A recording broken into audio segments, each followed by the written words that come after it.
Chapter 944. An E. In another hall that was filled with a sacred and solemn aura, Eclipse, who had led Tsing Hui to pay respects to the ancestor, and two other elders who similarly contained massive auras were looking at him with solemn expressions. From this day forth, you will be taught by us personally. We will do our best to show you the glory of the ancestor, said Elder Eclipse. Elder Eclipse spoke. His words made Tsing Hui's expression turn solemn as though he was listening attentively. This reaction naturally left Elder Eclipse and the other two elders rather satisfied. They nodded and organized their words before saying, "Our lineage originates from an ancient system that has been passed down for more than 1,000,000,000 years. It originates from the mighty Lord of Scarlet Hell. The greatness of the Lord of Scarlet Hell can be traced back to an extremely long period of time. A long, long time ago, our ancestor of Scarlet Hell was born in an extremely powerful world.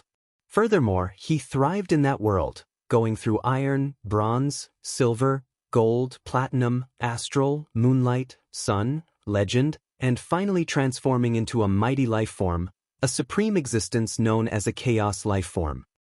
It's indeed a chaos life form. Although Tsing Hui had a guess, it was only now that it was confirmed. Chaotic life forms are one of the greatest life forms in the endless chaotic void. They are even greater than the creation life forms. Usually, only 1 out of 10 creation life forms is born as a chaotic life form. Chaotic life forms are born half a level higher than creation life forms. This shows how extraordinary our primogenitor is. Chaos life forms are born half a level higher than creation life forms? Tsing Hui's heart stirred when he heard this. The Lord of Chaos was a chaos life form, while the Lord of Gods and Lord of Time were both creation life forms. It was no wonder that the Lord of Gods and Lord of Time were only able to resist the Lord of Chaos invasion after secretly joining forces, even though these three supreme existences were at the same level of cultivation.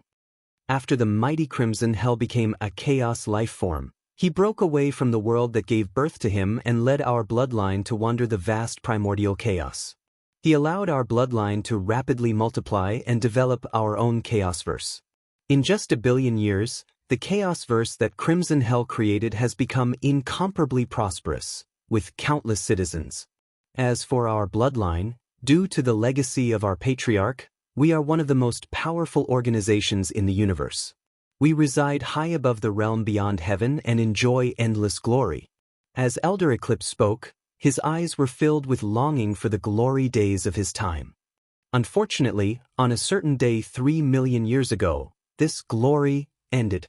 Although chaos life forms are massive entities in the endless chaos, they are not invincible. There are other creation and chaos life forms roaming the depths of the chaos, and on a certain day 3,000,000 years ago, the great Crimson Hell Patriarch was attacked by another chaos life form. Master of Burning Blood. Tsing Hui knew who the chaos life form that attacked the Infamily's Patriarch was. It's none other than the creator of this chaosverse, Master of Burning Blood. He relied on his indestructible characteristics to launch a despicable sneak attack on the mighty Patriarch, causing the mighty Patriarch to be heavily injured before he could lock onto his true location. By the time the Patriarch began his counterattack, his body was already greatly affected. He was unable to outlast Master of Burning Blood, who was also a chaos life form. In the end, he was defeated by the despicable Master of Burning Blood. Even our entire universe was devoured by him. He seemed to want to use the collision of the two chaos verses to capture the truth of indestructible and gain insight into the profundities of space-time. When Elder Eclipse said that, he sneered. Clearly he failed. It's impossible for him to become greater by relying on strength obtained through forceful plundering. Tsing Hui knew that Elder Eclipse was being sarcastic. After devouring Crimson Hell's universe, Master of Burning Blood had clearly grown stronger.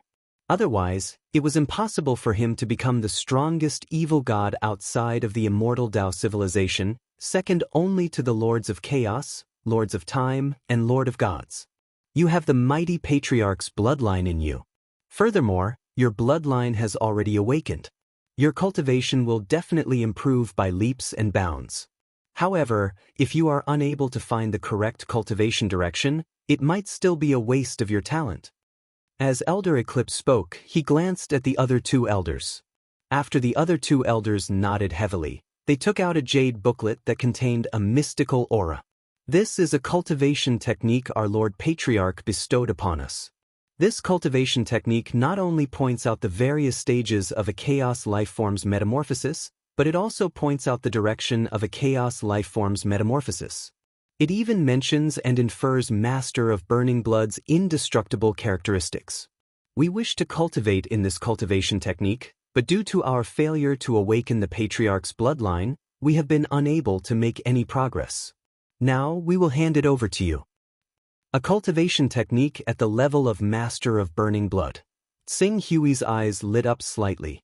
According to the cultivation system of the Lord of Chaos lineage, Master of Burning Blood was an existence equivalent to the fifth firmament chaos realm.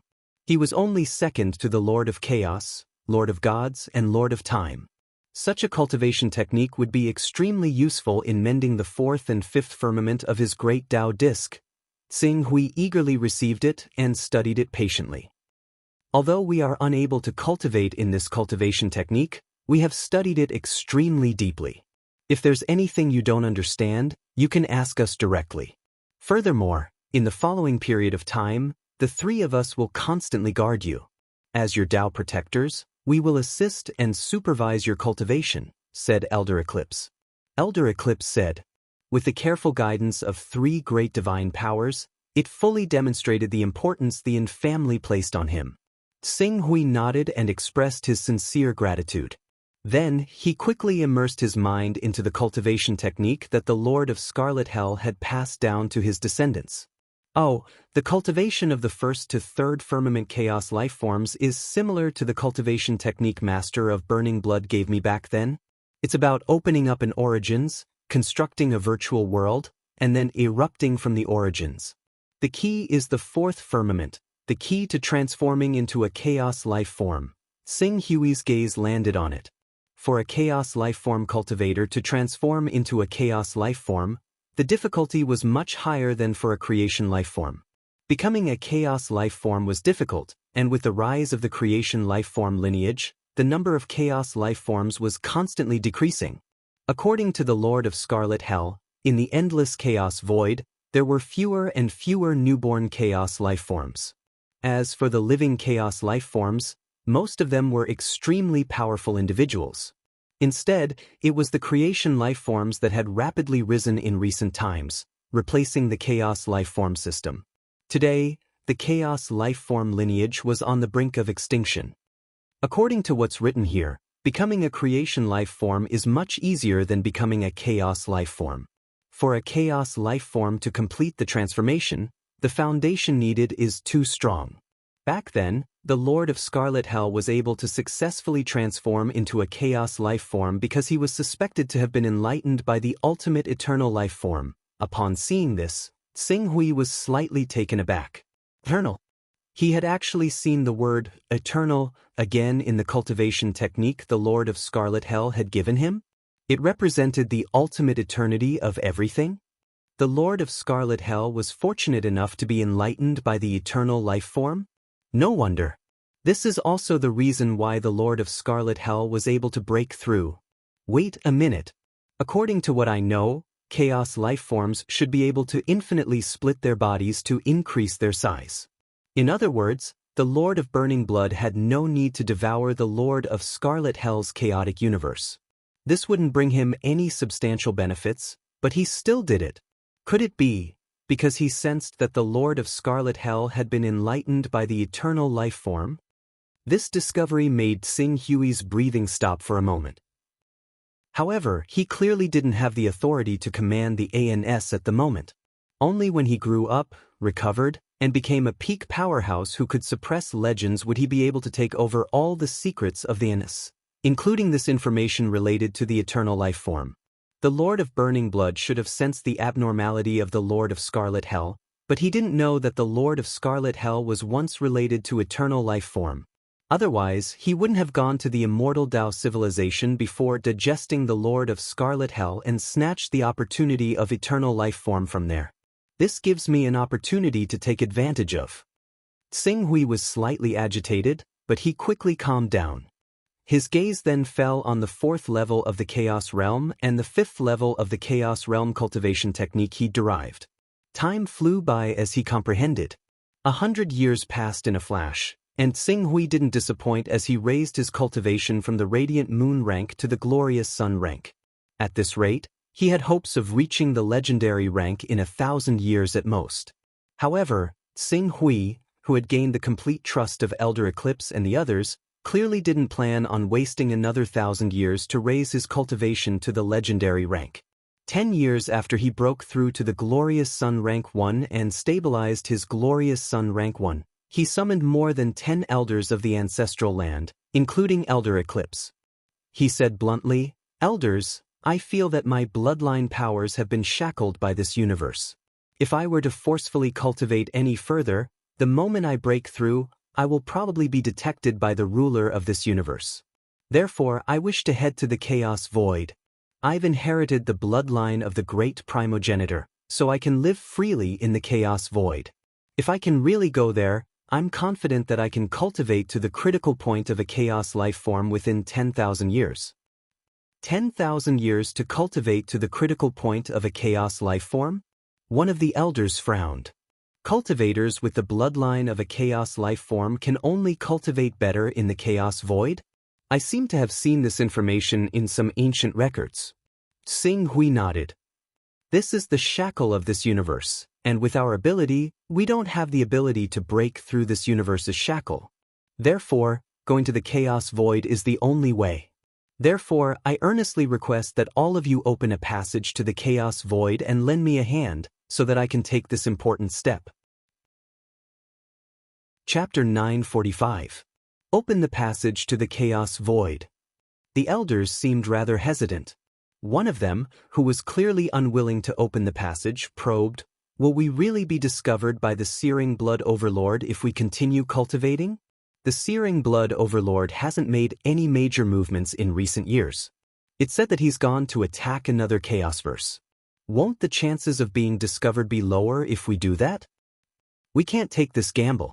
An E is the descendant of our bloodline who has the greatest hope of restoring the glory of our founding ancestor and leading our bloodline back to glory. That's why we can't take this gamble. I suggest that we open the passage and send an E to the Chaosverse.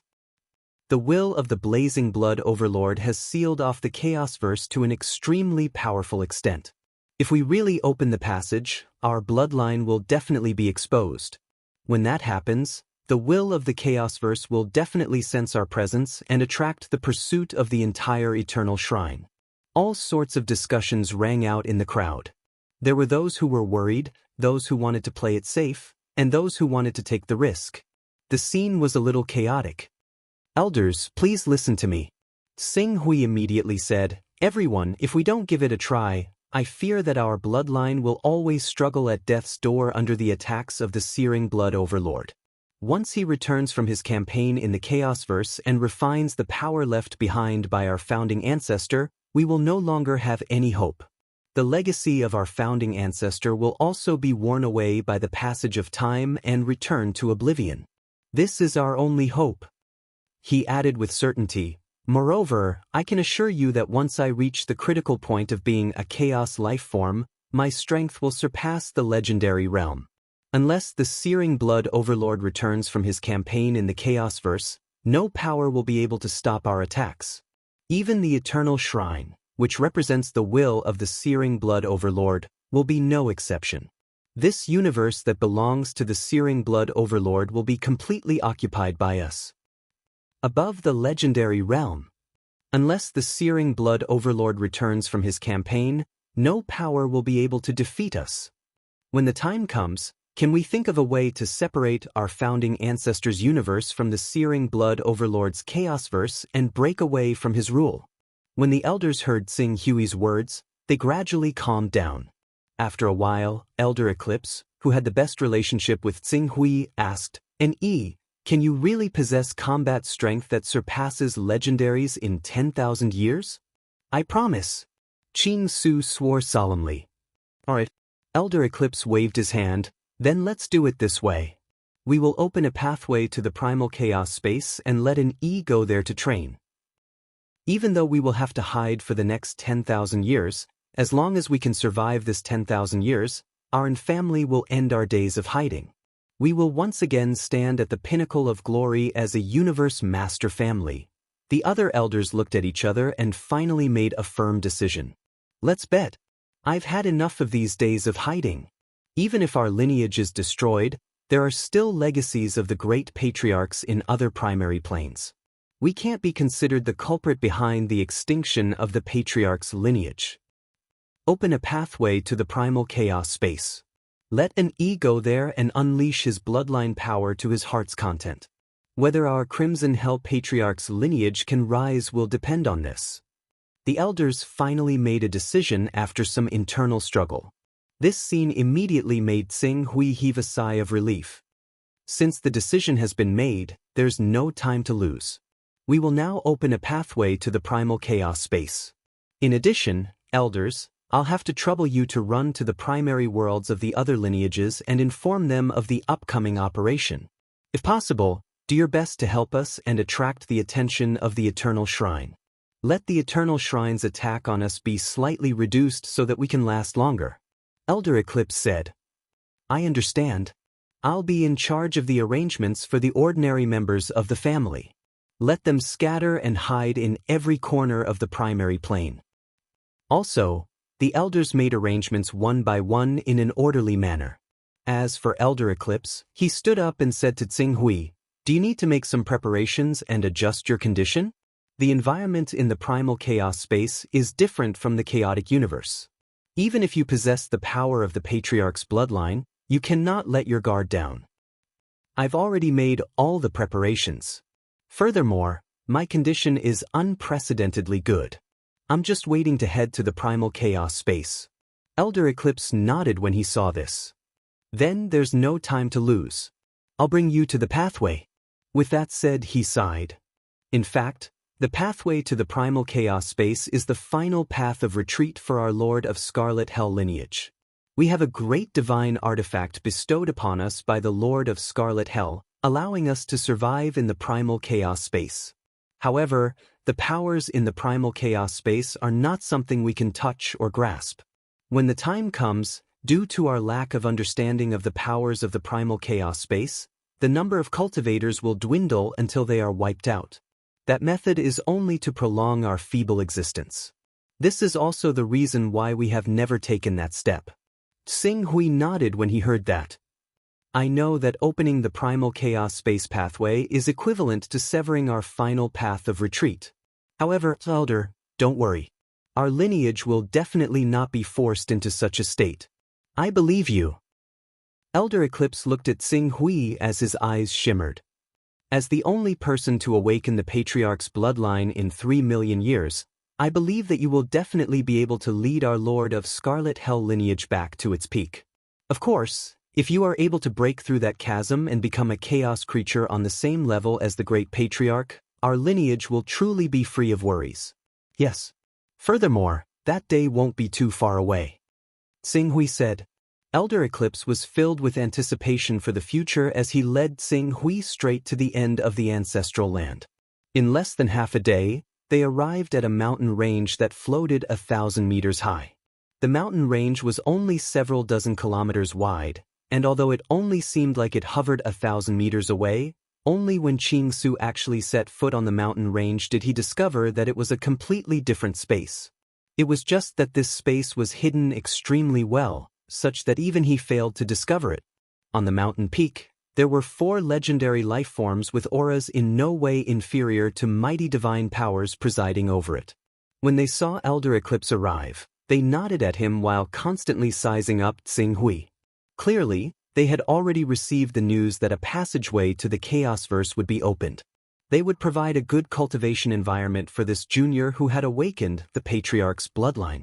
As he still needed to make preparations for his family's retreat, Elder Eclipse didn't immediately open the passageway when he led Tsing Hui here. Instead, he waited for a month. A month later, the 4 legendary elders presiding over the area took action and gradually activated the passageway. Instantly, a rapidly spinning vortex gradually formed above the mountain range. Furthermore, it became deeper and deeper. As the vortex spun, one could hear rumbling sounds.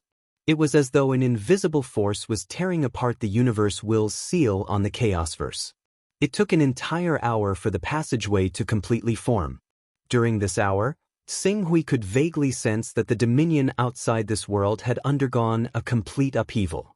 The universe will was enraged, but due to the ancestral land's world powers isolating it, no one could sense the changes in the outside world. An hour later, the passageway finally formed. An aura that had been absent for many years immediately surged out of the passageway. It was the fluctuation of chaos yuan qi. Upon sensing the chaos yuan qi, Xinghui took a deep breath. At that moment, he really felt like a dragon that had been trapped in the shallows for years and was about to return to the sea. All right, and enter the passageway immediately. We cannot guarantee how long this passageway will last. If you sense that the path back has been sealed, it means that our lineage has been completely wiped out. If you wish to return, you can only return through the chaos passageway in another main plane. We will open that chaos passageway once every 10,000 years. Grasp this opportunity well. Do not disappoint us. Elder Eclipse said earnestly and earnestly. Elder, don't worry.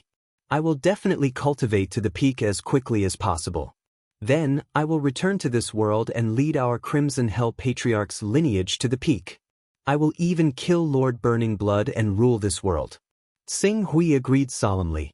Lord Searing Blood was still sealed in the Void Heaven Ring, so this Chaosverse was almost like an undefended universe to him. If he could conquer it, he'd have the foundation to return to the immortal Tao civilization.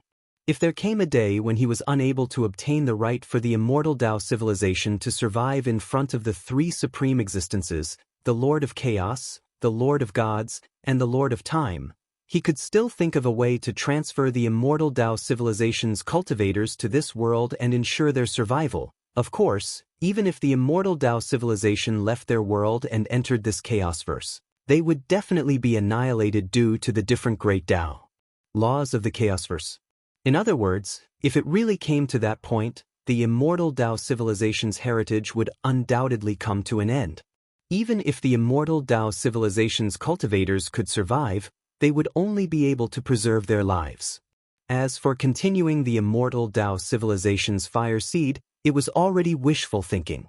The two Chaosverse great Tao laws were different, so how could they ensure the continuation of the civilization? Go on.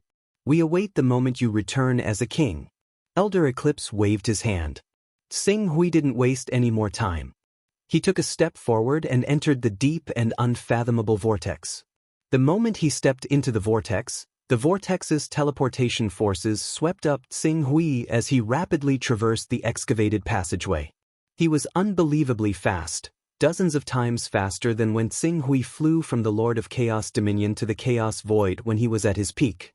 Under such circumstances, in less than half a year, the feeling of being stuck in the vortex and not being able to separate day and night suddenly dissipated.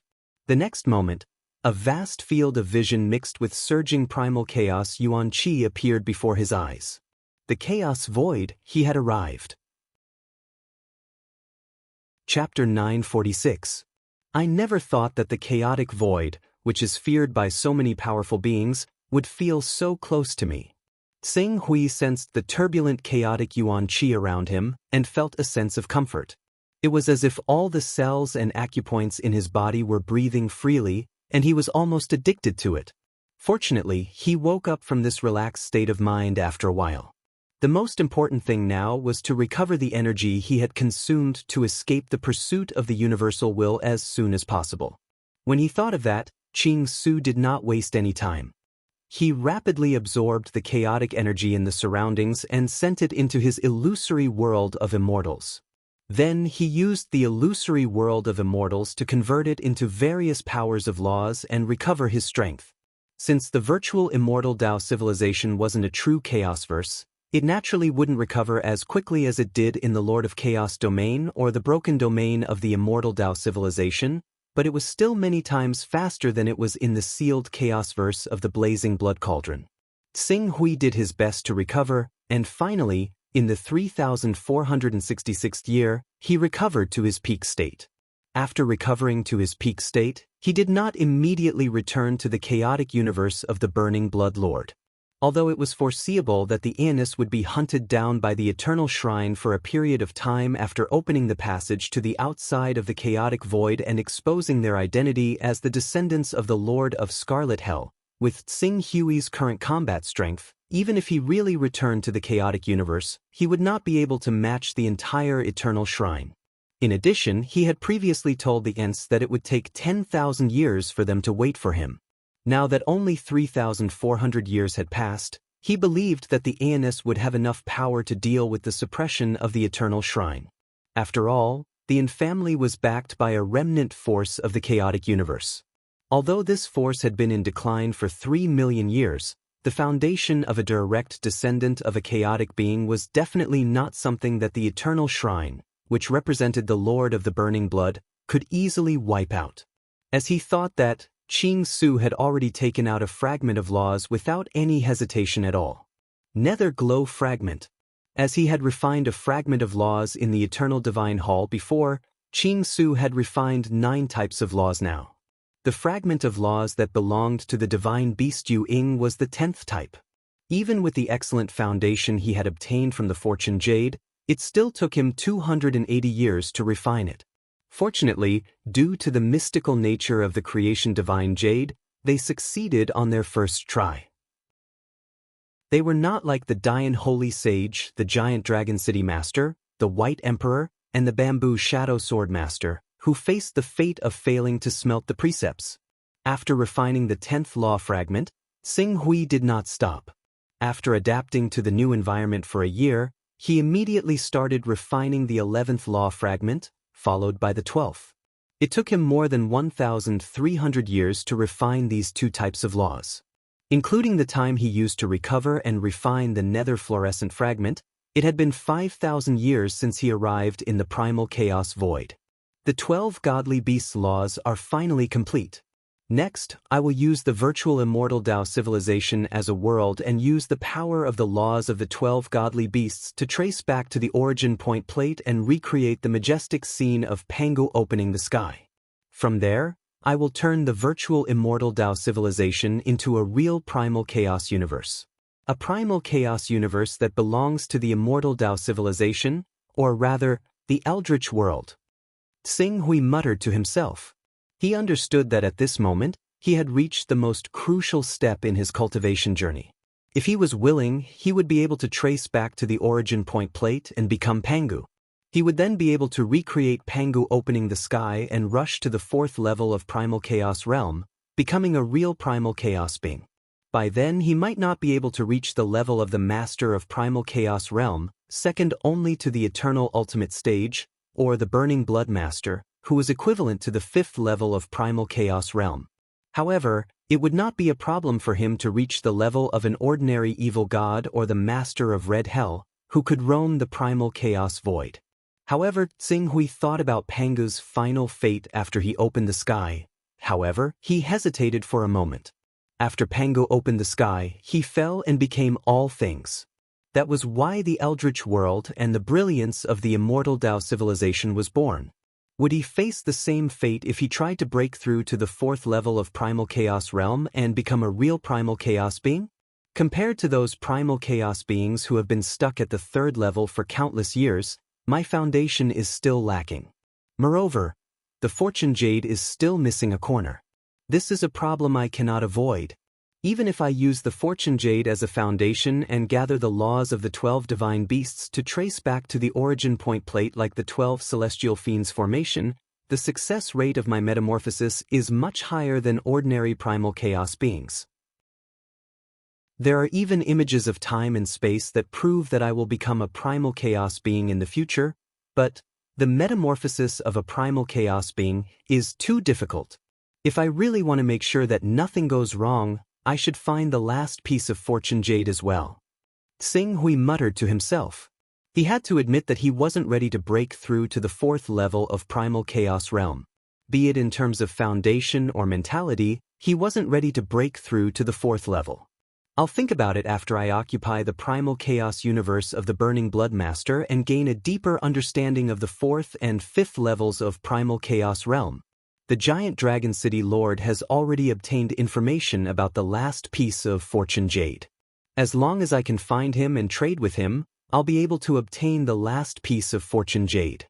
Given my abilities, I'll naturally be able to get my hands on it.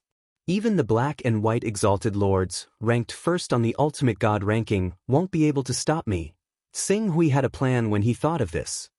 He then turned his gaze to the passageway that the Yin family had opened to the primal chaos void.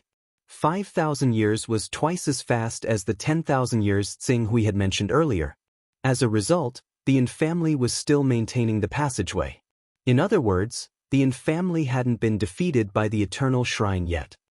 It seems that the Yin family isn't simple at all, Xing Hui thought to himself. He didn't waste any more time.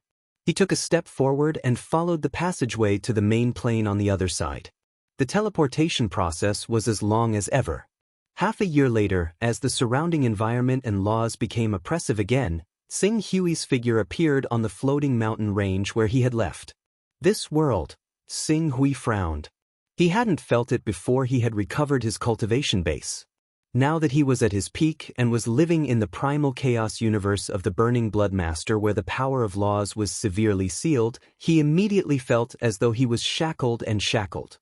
Moreover, these shackles and shackles were incomparably vast, majestic, and unfathomable. Even though he was now much stronger than when he had been trapped in the Eternal Shrine, he still couldn't truly break these shackles and shackles. The power of laws. The power of the will of the universe. It seems that only by destroying the will of the universe can I break these shackles and shackles. Although he couldn't completely break these shackles and shackles, but Xing Hui's figure trembled as the illusory world of immortal Tao materialized behind him. As soon as the illusory world of immortal Tao materialized, the sealing force exerted by the entire primal chaos receded like the tide and was pushed aside by the world of immortal Tao. Waves and ripples formed where the two worlds collided. I can't break these shackles, but I can hold them off for now. At this moment, a figure suddenly appeared in the sky above the floating mountain range. The figure blinked when he saw Xing Hui standing at the front of the passageway, but then exclaimed in pleasant surprise, It's you? You've returned from the chaos? How did it go? Did you completely unearth the power of the great primogenitor's bloodline? Xing Hui looked at the figure who'd suddenly appeared. It was a legendary elder who oversaw the chaos passageway. He'd found it strange when he hadn't noticed anyone when he'd first appeared, but now that he'd suddenly appeared, he could vaguely guess what was going on. Is the situation very dangerous now? If it weren't for the other branches sending legends as reinforcements and the Shrine of Sacrificial Blood taking advantage of the situation, we probably wouldn't have been able to hold on 3,000 years ago. However, even with the reinforcements of the other branches and the interference of the Shrine of Sacrificial Blood, we still wouldn't have been able to hold on for long. If you don't return within 100 years, we plan to close the passageway and retreat. Xing Hui nodded when he heard this. What kind of faction is this Shrine of Sacrificial Blood? It's a faction that's vaguely hostile to the Eternal Shrine. You should know that although this chaotic universe was created by the Lord of Burning Blood, the Lord of Burning Blood had set up the laws of the universe so that even legendary creatures who'd reached the peak of their cultivation could only dream of touching the realm of chaos. In other words, the Lord of Burning Blood had cut off the path of ascension for legendary creatures. Under such circumstances, even though the entire universe belonged to the Lord of Burning Blood, there were still many legendary creatures who wanted to break through the shackles of the universe and reach the realm of chaos so that their lives could sublimate. Many similar legendary creatures united to form the Shrine of Sacrificial Blood. Elder Ingzhen continued, 5,000 years ago, there was a change in the Eternal Shrine. Someone actually pretended to be the Lord of Burning Blood and acted presumptuously in the Eternal Shrine. However, the Lord of Burning Blood did not appear. We guessed that the Lord of Burning Blood must have been severely injured when he went to invade another chaotic universe. This period of time might be the best time for us to break through the shackles of the universe and reach the realm of chaos. Therefore, we secretly encouraged the Shrine of Sacrificial Blood to take advantage of the opportunity to rebel against the Eternal Shrine. Sing Hui immediately understood the nature of the shrine of sacrificial blood when he heard Elder Ingzhen's words. It was probably equivalent to the Great Development Gate in the territory of the Lord of Chaos. However, the Lord of Chaos was different from the Lord of Burning Blood. The Lord of Burning Blood had sealed his own world and cut off the path of cultivators to become chaos beings. However, the Lord of Chaos was too rich to care about the cultivators under his sect. In any case, even if the cultivators under his sect broke through to become chaos beings, they would not be a match for him. And have you reached the realm above the legendary realm? The Eternal Shrine should be at its weakest point in recent years. If you can really reach the realm above the legendary realm, you can rally all the legendary creatures to defeat the Eternal Shrine and even slay the will of the universe. You can break the shackles of the entire universe and liberate the entire universe. Chapter 947. Above Legendary? Sing Hui muttered to himself for a moment. He had now condensed 12 great Tao laws. Although he could not obtain the blessing of the 12 laws because this was not the domain of the Lord of Chaos, the refinement of the laws made the virtual immortal Tao civilization world more solid than before. It was so solid that he could rely on his own virtual immortal Tao civilization to break free from the restraints of the laws formed by the will of the universe for a short period of time, and thus unleash his own combat strength. While such an outburst would not allow him to fight against 1,000 legendary creatures, it would be easy for him to fight against 100. As long as there were other legendary champions assisting him, he would be able to break through the encirclement of thousands of legendary champions when he was trapped in the Eternal Shrine and was hunted down by them. With such combat strength by his side, it would not be an exaggeration to say that he was above legendary. Though I've yet to become a being of chaos, I've reached the critical point of breaking through and could be considered above legendary. As long as there aren't too many ordinary legendary champions, I could easily defeat dozens or even hundreds of them. Sing Hui said, dozens or hundreds? Easily defeated? Elder Ingzhen was pleasantly surprised when he heard Sing Hui's words. At present, the greatest threat to us is the High Priest of the Eternal Shrine, but he could barely deal with the encirclement of 30 or 40 legendary champions and even had to evade their attacks. You could easily defeat dozens or hundreds of legendary champions. You must be above legendary.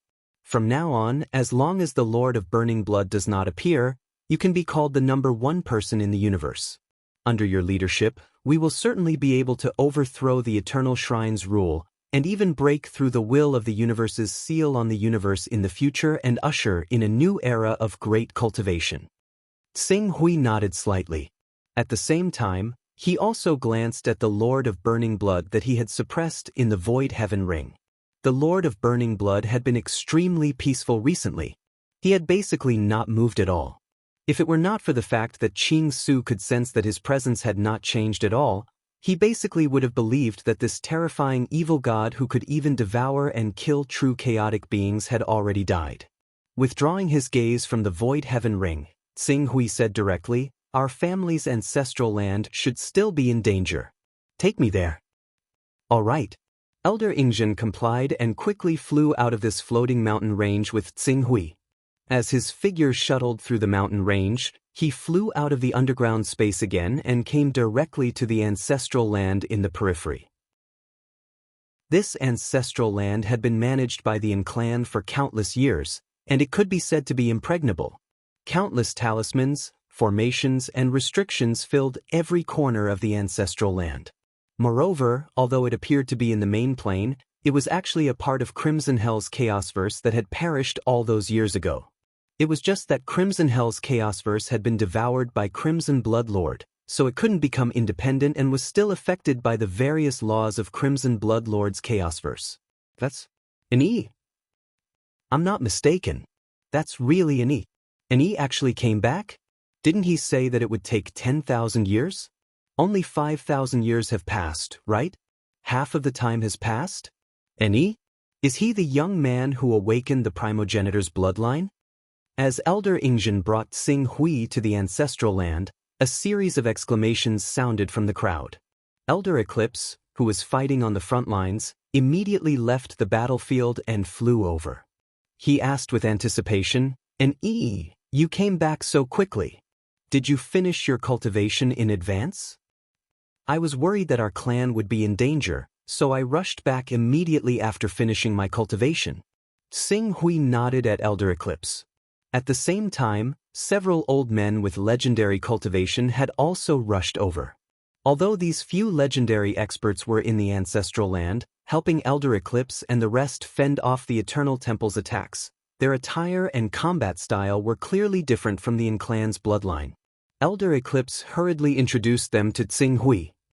"And these are the other bloodlines of our Crimson Hell's primogeniture. They are Xue Chuan Yugu, Tsang. Thank you for your help." Tsing Hui nodded at the few people in front of him. At the same time, he saw the sizing up and suspicion in their eyes. In order to successfully grasp the power left behind by the Lord of Crimson Hell, he didn't waste any time. He directly said, "The current situation should be rather dangerous, right? How many experts has the Eternal Temple sent to attack us? I'll first appear and repel those invaders." "Your cultivation level has broken through to the legendary realm?" Elder Eclipse didn't answer but asked immediately. "That's right. That's great." Elder Eclipse was immediately pleasantly surprised. "Above the legendary realm? I've never heard of anything above the legendary realm. Even the Grand Priest is merely at the legendary realm. But he possesses the creation divine artifact bestowed to him by the Burning Blood King, and that's why he's able to exert strength that far surpasses us." Xue Chuan, who had come to provide assistance, frowned as though he didn't believe it. "Just because I haven't seen it doesn't mean it doesn't exist." Sing Hui had a smile on his face as he turned to Elder Eclipse. "Time is of the essence. Elder, it's best you tell me about the enemy's situation." Elder Eclipse obviously trusted Qing Su very much. When he heard Qing Su's question, he replied in a hurry, "Due to the other factions helping us share the pressure, coupled with the rise of the Sacrificial Blood Divine Hall, and the fact that some of the organizations that were originally under the Eternal Shrine chose to stand by and do nothing, the Eternal Shrine can only mobilize around 1,500 legends right now. Out of these 1,500, they've left over 300 to guard the Eternal Shrine in case something happens to it. Half of the remaining 1,200 have gone to suppress the Sacrificial Blood Divine Hall, while another 300 have been drawn over by the other factions. Only around 300 legends have truly come to attack our ancestral land. After all these years of fighting, 24 of the 300 legends have died. They only have around 280 to 290 legends left now." 280 to 290? Sing Hui was somewhat surprised. "So few?" "Few." By the side, Netherbone was immediately displeased when he heard Sing Hui's words. "Those are legendary experts. Even if the entire universe's beyonder powers are restricted to an extreme, it's still easy for a legendary expert to suppress a main plane. In fact, the total number of legendary experts in the entire chaotic universe doesn't exceed 4,000. Now, with nearly 1/10 of the legendary experts surrounding us, you actually think that's few?"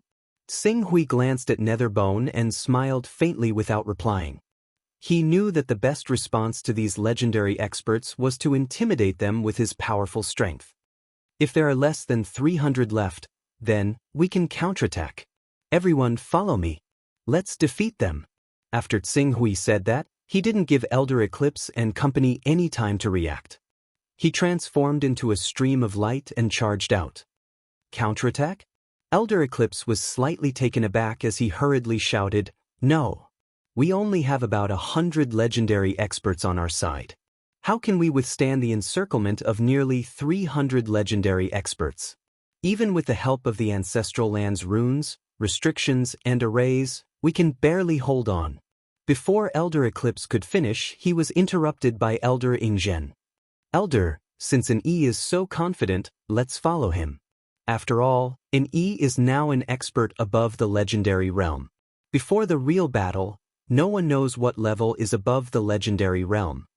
After saying that, he said to Xue Chuan, Netherbone, Song Yi, and company, "When the time comes, you can also take action at your own discretion. If an E can't do anything to the 300 legendary experts outside, You can defend the ancestral land. If the strength an E displays is strong enough to defeat the 300 legendary experts, then I implore everyone to take action with us when the time comes. We'll be the last force to crush the other party and completely defeat these eternal shrine cultivators or even kill them. Of course, we're definitely not people who can't tell right from wrong. If an E really displays such ability, we'll definitely assist him with all our strength to destroy the eternal shrine and even the shackles that the universe will has placed on us. Xue Chuan expressed his stance without hesitation. Alright, let's follow, Elder Ingjin said as he quickly flew out. At this moment, outside the ancestral land, layers of flowing light were like shields that constantly cut the space outside. Every time the legendary elders of the Yin family were in danger, this layer of flowing light would wrap them into another void, allowing them to leave the battlefield and give them a chance to catch their breath. At the same time, if any of the Eternal Shrine's legendary experts were alone, they would be wrapped up by this space and transported to a battle formation formed by 3 to 5 legendary experts. They would then use the power of these legendary experts to besiege and kill them. It was by relying on this strange space-dividing power that the Yin family could hold on until now and even kill 24 experts from the Eternal Shrine. Xing Hui flew at full speed, as fast as a flowing light. In the blink of an eye, he had arrived at this void. His gaze paused for a moment in the void, and soon landed on a battle formation formed by more than 30 legendary powerhouses. He immediately said to Elder Win, who was presiding over the ancestral land's formation, "Send me to that area." "Huh. And you're back? How's your cultivation? Now isn't the time to talk about this. Send me there." Xing Hui said. "There? There are a total of 34 legendary powerhouses there, and among them, there are 4 advanced legendary powerhouses and 1 peak legendary powerhouse. Their combat power is comparable to 60 legendary powerhouses. Even the High Priest of the Eternal Shrine would be in danger if he were to be surrounded by them. If I were to send you there, you would be courting death. They have the combat strength of 60 legendary experts. Since I've completed my cultivation, you naturally understand my current level. Send me there." Send him there. Furthermore, we will keep an eye on him. If there's any danger, we will immediately teleport in to rescue him. Elder Wien was still hesitating when a voice sounded. It was Elder Eclipse, Elder Ingjin, and company who had followed closely behind. Elder Wien swept her gaze across Elder Eclipse and company. The weakest of the elders was a high-level legendary. If they were to take action in time, they would be able to rescue Xing Hui even if he was in danger. With this in mind, she nodded and said to Xing Hui, "Then be careful. I'll send you in now." Chapter 948. Swoosh. Space flickered. Xing Hui's figure directly appeared among the 34 legendary life forms that belonged to the Eternal Shrine. Legendary powerhouses contained powerful life forces that interfered with the operation of the surrounding space. Therefore, when several legendary powerhouses gathered together, the Yin family's array was unable to separate them individually. As a result, the Yin family could only use space to trap the 34 legendary powerhouses, causing them to be trapped and unable to escape for a short period of time. However, the trapped legendary powerhouses naturally wouldn't sit still and wait for death. They attacked the space that had been cut out with all their might in a futile attempt to break it. These spaces were equivalent to the fragments of the chaotic universe left behind by the Lord of Scarlet Hell. Breaking one of the Yin family's foundations was a little less. Now, the Yin family didn't have much space left. The moment all the space shattered, the Yin family would be unable to withstand the Eternal Shrine's attack and be completely defeated. The lineup of 34 legendary powerhouses was so powerful that unless all the legendary powerhouses of the Yin family swarmed together, there was no way to defeat them. In fact, even if all the legendary powerhouses of the Yin family were teleported over, as long as the 34 legendary powerhouses took a defensive stance, the other legendary powerhouses without any checks and balances would naturally do their best to break through the space to reinforce them. When that time came, it would be unknown who would kill who. Under such circumstances, when Xing Hui was teleported into the space that had been cut out alone, the 34 legendary powerhouses of the Eternal Shrine were stunned. One of them even blinked, thinking that he had seen wrongly. What? These traitors actually only teleported one person over? A member of the Eternal Shrine with a high-level legendary cultivation base said with a tone full of doubt. He even thought that there was a trap in the other party's actions. However, when the leader of the legendary powerhouses determined that there was only one person who had been teleported over, he ordered without hesitation, "Kill him." The other legendary beings who had received the order did not say anything else, charging towards the green ruins in an instant.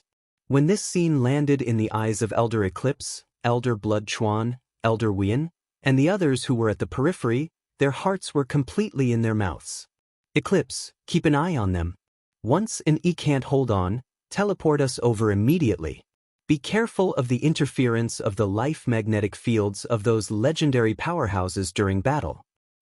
"I understand, Elder Eclipse nodded his head forcefully as he spoke. However, before he could finish his words, what happened next caused his voice to come to an abrupt halt. In that isolated space, Xing Hui met the 34 legendary champions who were lunging at him head-on. As the vague silhouette of an immortal civilization flashed over his body, the shackles imposed upon him by the entire universe seemed to be broken at once. The power of a legendary life form was no longer an upper limit on him, and with a single move, he condensed a beam of sword light, carrying a radiance that illuminated the void as it shot towards the fastest legendary champion. Before the legendary champion who had manifested his powerful body could react, the beam of sword light had already brushed past him. It was like using a soldering iron to melt snow. That legendary life form was annihilated on the spot, not leaving behind any aura as he was wiped out by Xing Hui's sword light. After slaying a legendary champion, Xing Hui's movements did not slow down at all. With a clench of his fist, the sword light that brushed past him shattered on the spot, exploding into countless tiny sword chis. As the sword chis surged, the 20-odd legendary powerhouses who were close behind were shot to death by the sword chis.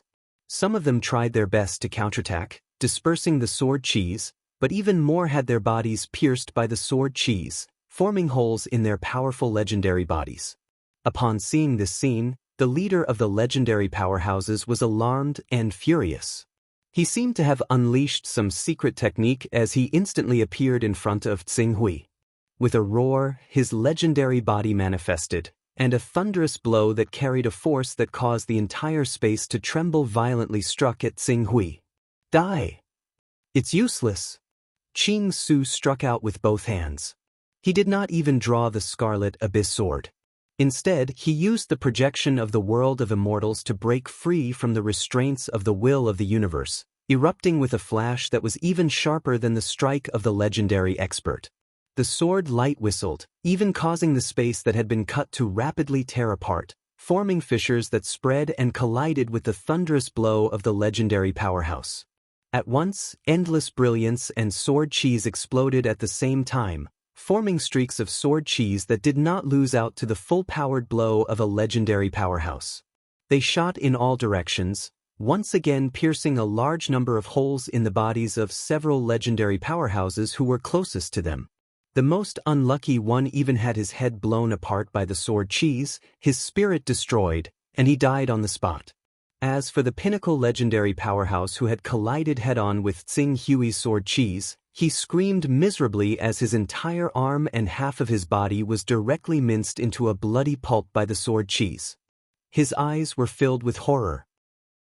"How can your strength be so tyrannical?" Xing Hui did not bother to answer such meaningless questions. He clenched his hands, and streaks of sword chis emerged from his body. They were the 49 great Tao precepts that formed the immortal civilization.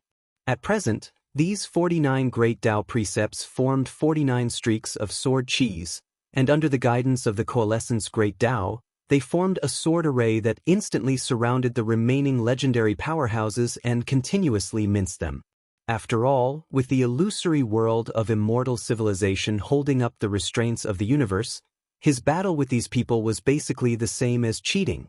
These people's cultivation could only reach the legendary level at most. Even if they relied on some special techniques and secret techniques that allowed them to unleash power that was far beyond the legendary level, their strength was still limited to a certain range. It was like a game character with an upper limit of 1,000 points of attack. Even if you had more powerful skills that could double your lethality, your basic attributes were limited, and at best, you could only burst out with a damage of 2,000 points. However, Xing Hui seemed to have broken the rules of this world. He was playing a private version of the game character, and the upper limit of the attack of the private version easily exceeded 10,000 points. Even if Xing Hui could only use normal attacks and could not use any skills, the damage would still be at least 10,000 points. Under such circumstances, how could the two be compared? The 49 streaks of sword cheese were wantonly in this void, constantly slicing those legendary powerhouses. Even though these legendary powerhouses were all elites of the Eternal Shrine, and there were several high-level legendary powerhouses and one at the peak of the legendary level, they still could not escape from the numerous streaks of sword cheese. Moreover, unlike the outside, due to the space being sealed, those legendary powerhouses who were constantly being slaughtered could not escape even if they wanted to. They could almost only watch themselves and their friends around them being annihilated by the 49 streaks of sword cheese. Despair and screams instantly filled the entire space. This is the power above the legendary level. Elder Eclipse, who was presiding over the formation in the ancestral land, could not help but widen his eyes when he saw Xing Hui single-handedly killing the 34 legendary powerhouses of the Eternal Shrine. Oh my god! Among those 34 legendary powerhouses, there are several high-level legendary powerhouses and one at the peak of the legendary level. But under such circumstances, they can't even fight back. Is the realm above the legendary level so powerful? Beneath. Is this the power that an E was given after awakening the bloodline of the ancestor? With such power, why would our Scarlet Hell still need to hide from the Eternal Shrine's pursuit? Legendary powerhouses? So what if they are legendary powerhouses? Under Lord Enyi's leadership, we can kill as many as they come. The other legendary powerhouses who had witnessed this shocking scene with their own eyes were also excited. Xue Chuan Yugu, Song Yi, and the other legendary powerhouses looked at each other and saw the shame in each other's eyes. But the next moment, they seemed to have thought of something and said at the same time, "This is a once-in-a-lifetime opportunity. Since Lord Enyi is so powerful, it won't be difficult for him to keep all these lackeys of the Eternal Shrine here. What we need to do next is to do our best to delay them, and at the same time create a good opportunity for Lord Enyi to kill all these bastards who have slaughtered countless people of our Scarlet Hell for thousands of years.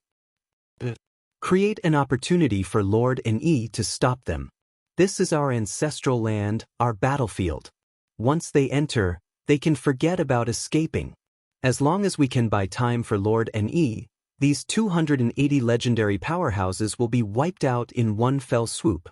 The Eternal Shrine will be greatly weakened by such a tragic loss, which will pave the way for us to defeat the Eternal Shrine in the future. Quick, summon all the resting legendary elders. It's time for us to fight back. Now, it's time for these lackeys of the Eternal Shrine to pay the price for what they have done all these years. The legendary powerhouses who came to their senses shouted excitedly. Without needing anyone to make arrangements, they quickly rushed into the severed space in groups of 3 to 5 to prevent the trapped legendary powerhouses of the Eternal Shrine from breaking through the severed space and escaping from the ancestral land. In fact, many legendary powerhouses of the Eternal Shrine were shocked when they saw that a squadron led by a top legendary powerhouse on their side had been wiped out by Xing Hui alone. The Scarlet Hell has such a powerhouse? Retreat! Let's retreat! No wonder the Scarlet Hell has been so active all these years. Such an unforeseen event has happened. Immediately report this matter to the High Priest. Damn it, break the space. Let's meet up and retreat at full speed. Amidst the shouts, Xing Hui had already killed all the 34 legendary powerhouses in the severed space. After killing the 34 legendary powerhouses, Xing Hui waved at Elder Eclipse without hesitation.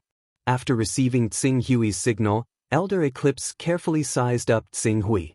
Seeing that he didn't seem to be injured or exhausted, he immediately activated the array of the ancestral land again and sent him into another space where 29 legendary powerhouses of the Eternal Shrine were.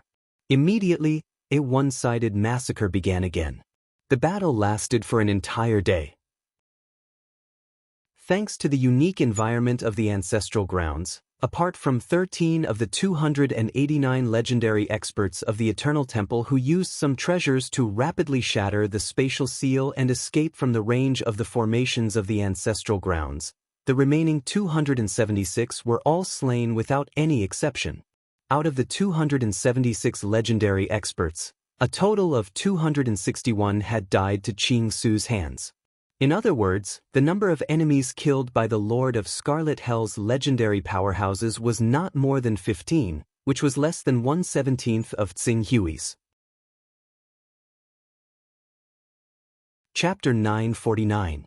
The Eternal Shrine's encirclement of the infamily that had lasted for thousands of years had finally come to an end. Furthermore, it ended at the cost of nearly 300 legendary experts of the Eternal Shrine being wiped out. After the last remaining legendary powerhouse of the Eternal Shrine was killed, all the members of the infamily, be it the legendary level elders or those who were only in the moonlight and glorious sun levels, could not help but cheer. All kinds of shouts filled the ancestral land of the infamily, as if that was the only way to vent their emotions that had been suppressed by the Eternal Shrine all these years. A complete victory. Nearly 300 legendary experts were defeated by an E alone. There's hope. In this battle, we see the hope of completely defeating the Eternal Shrine and reviving our Scarlet Hell lineage. Everyone in the ancestral land was celebrating, cheering for this unprecedented victory. However, Tsing Hui's expression was normal. He was now at the critical point of breaking through to become a true chaotic life form. The almighty experts that were almost invincible in his eyes in the past were nothing at this time. If he was not worried about the probability of failure, he could have already broken through to the 4th tier of the chaotic realm and become a top existence on the same level as the evil god. It seems that my performance did not disappoint the elders. Tsing Hui's figure flashed and came to the side of Elder Eclipse, Xue Chuan, Yu Gu, and the others.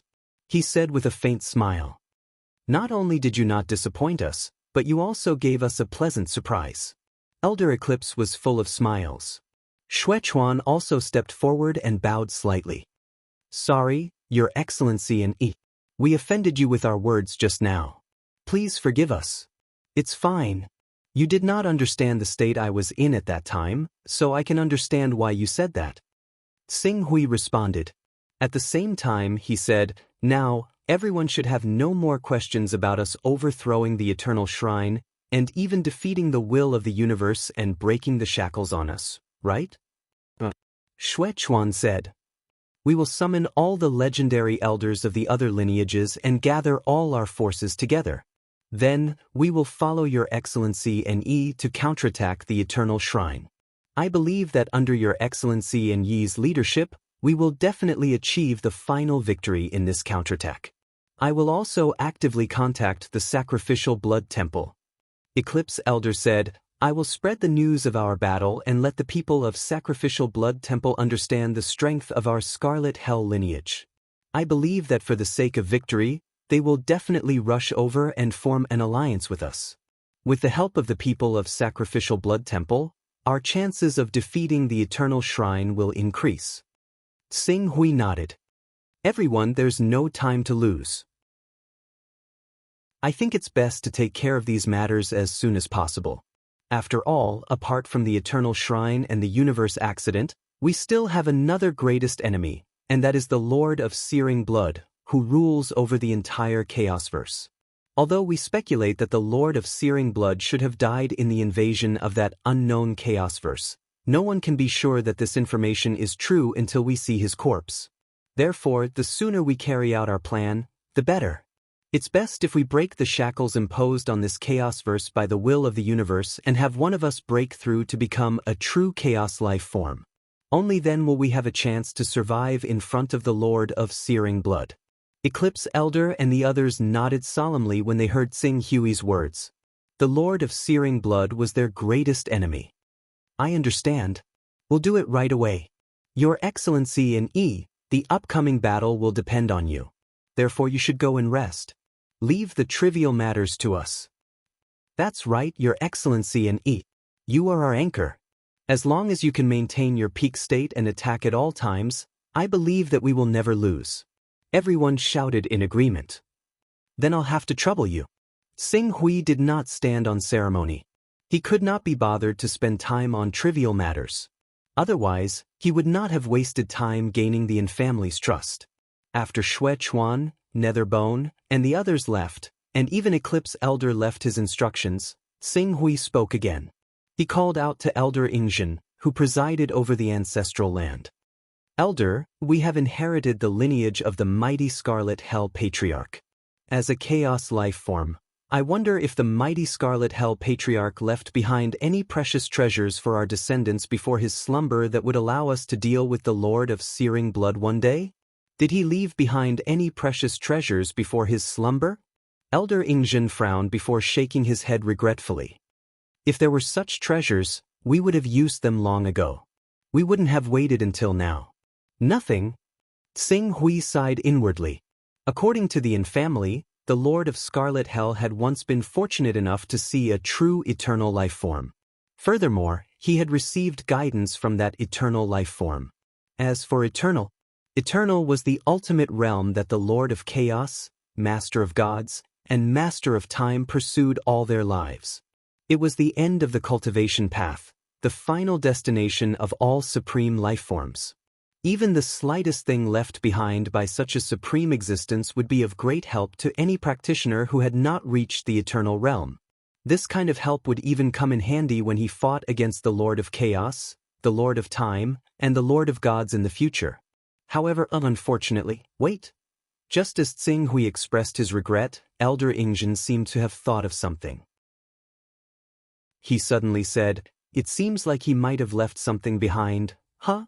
A glint flashed in Xing Hui's eyes as he hurriedly asked, "What did he leave behind?" "A divine artifact. Supreme treasure with the power of prophecy." "Prophecy?" "Prophecy." Elder Ingzhen nodded heavily. That supreme treasure is an existence similar to a crystal ball. From time to time, a river of stars would flow through it. Every time the river of stars flowed, some strange information and images would burst out from it. We can't analyze these images. It's only when something happens in reality one day that the information and images will suddenly become clear and be grasped by us. What's recorded inside is actually that major event that happened, information and images that can't be analyzed. Xing Hui suddenly felt that this statement was very familiar. Although that treasure has the power of prophecy, it's always a hindsight. It's only when something happens that the image and information can be analyzed by us. It was like this when the Bu family of the Scarlet Hell's primogenitor line was destroyed. It was like this when the supreme legend Simon, who had the greatest hope of breaking the shackles, fell. It was the same even in the Battle of Herrick. Although many families have spent a lot of energy to study this supreme treasure and decipher its mysteries, there hasn't been any progress in 3 million years.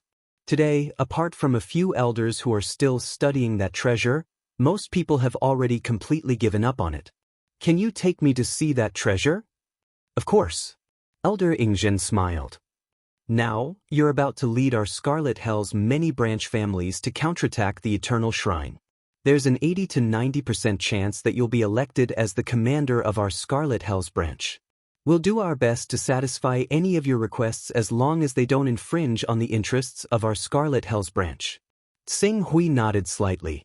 The family and the others' attitude didn't waste his previous efforts on them. Under Ingzhen's lead, Xing Hui quickly arrived at a courtyard in the depths of the ancestral land. An elder originally lived in this courtyard, studying the crystal ball-like treasure. However, the ancestral land had encountered a crisis not long ago, so as an elder he naturally had to go and kill the enemy. As a result, there were only a few Star Radiant Stage juniors in the courtyard. Ingzhen said something to those juniors and directly came to a room in the side courtyard. Very soon, he took out the crystal ball-like treasure from inside. It's this item, Elder Ingjin said. Sing Hui looked at the crystal ball in front of him. Very soon, a hint of surprise appeared on his face. Although the crystal ball was right in front of him, he could see it and even touch it, but Sing Hui didn't sense it as if it didn't exist. If it weren't for the fact that Sing Hui used the changes in the airflow and the slight changes caused by the compression of space, he wouldn't have been able to tell that it was a sphere. After a while, Sing Hui seemed to have thought of something. He suddenly said, "Eternity substance?" "That's right, eternity substance." Elder Ingzhen nodded. This crystal ball is no different from an ordinary crystal ball when it doesn't reveal the Milky Way. When we first discovered this item, if it weren't for the fact that it was eternity substance, I'm afraid that we would have already abandoned it. In that case, we naturally wouldn't have been able to detect the mystical nature of this treasure. At this point, he paused slightly and laughed bitterly. Of course, it's true that this item is mystical, but whether it can be considered a treasure or not is still unknown. Sing Hui stared at the crystal ball for a while and asked, "Approximately how long does it take for the Milky Way image to flash?" "This is impossible to determine. Sometimes it flashes several times a day, and sometimes it doesn't even flash for several years. The elders have studied it for several million years, but they haven't found any pattern." "There's no pattern?" Sing Hui held the crystal ball that was about the size of a soccer ball in his hands and carefully sized it up. After a while, he asked again, "Can you give this item to me?" Elder Ingzhen hesitated for a moment, but he quickly agreed. This item is currently being studied by the elders. Moreover, I believe that after so many years without any results, they should be about to give up. Since you need it, you can directly take it. When the time comes, I will properly discuss it with the elders. I believe that they will be able to understand. Many thanks. Sing Hui nodded. Although he currently didn't understand what was so mystical about this item, its eternity substance alone could be considered precious. It had to be known that eternity substance was more precious than the material of a good fortune divine tool. Even if he ultimately couldn't figure out the use of this treasure, he could at most let the Scarlet Abyss Sword swallow and refine it. It would still be of great benefit to the Scarlet Abyss Sword's evolution. Chapter 950. 3 days passed by quickly. After 3 days of rest, the people of the Yin family had not only recovered their strength, but they also passed the news to the other branches of the Lord of Scarlet Hell. They even formed an alliance with the Shrine of Sacrificial Blood. The 3 forces agreed to attack the Eternal Shrine from 3 directions at the same time. They would use 100 years to remove all the branches of the Eternal Shrine that were built in the various main planes.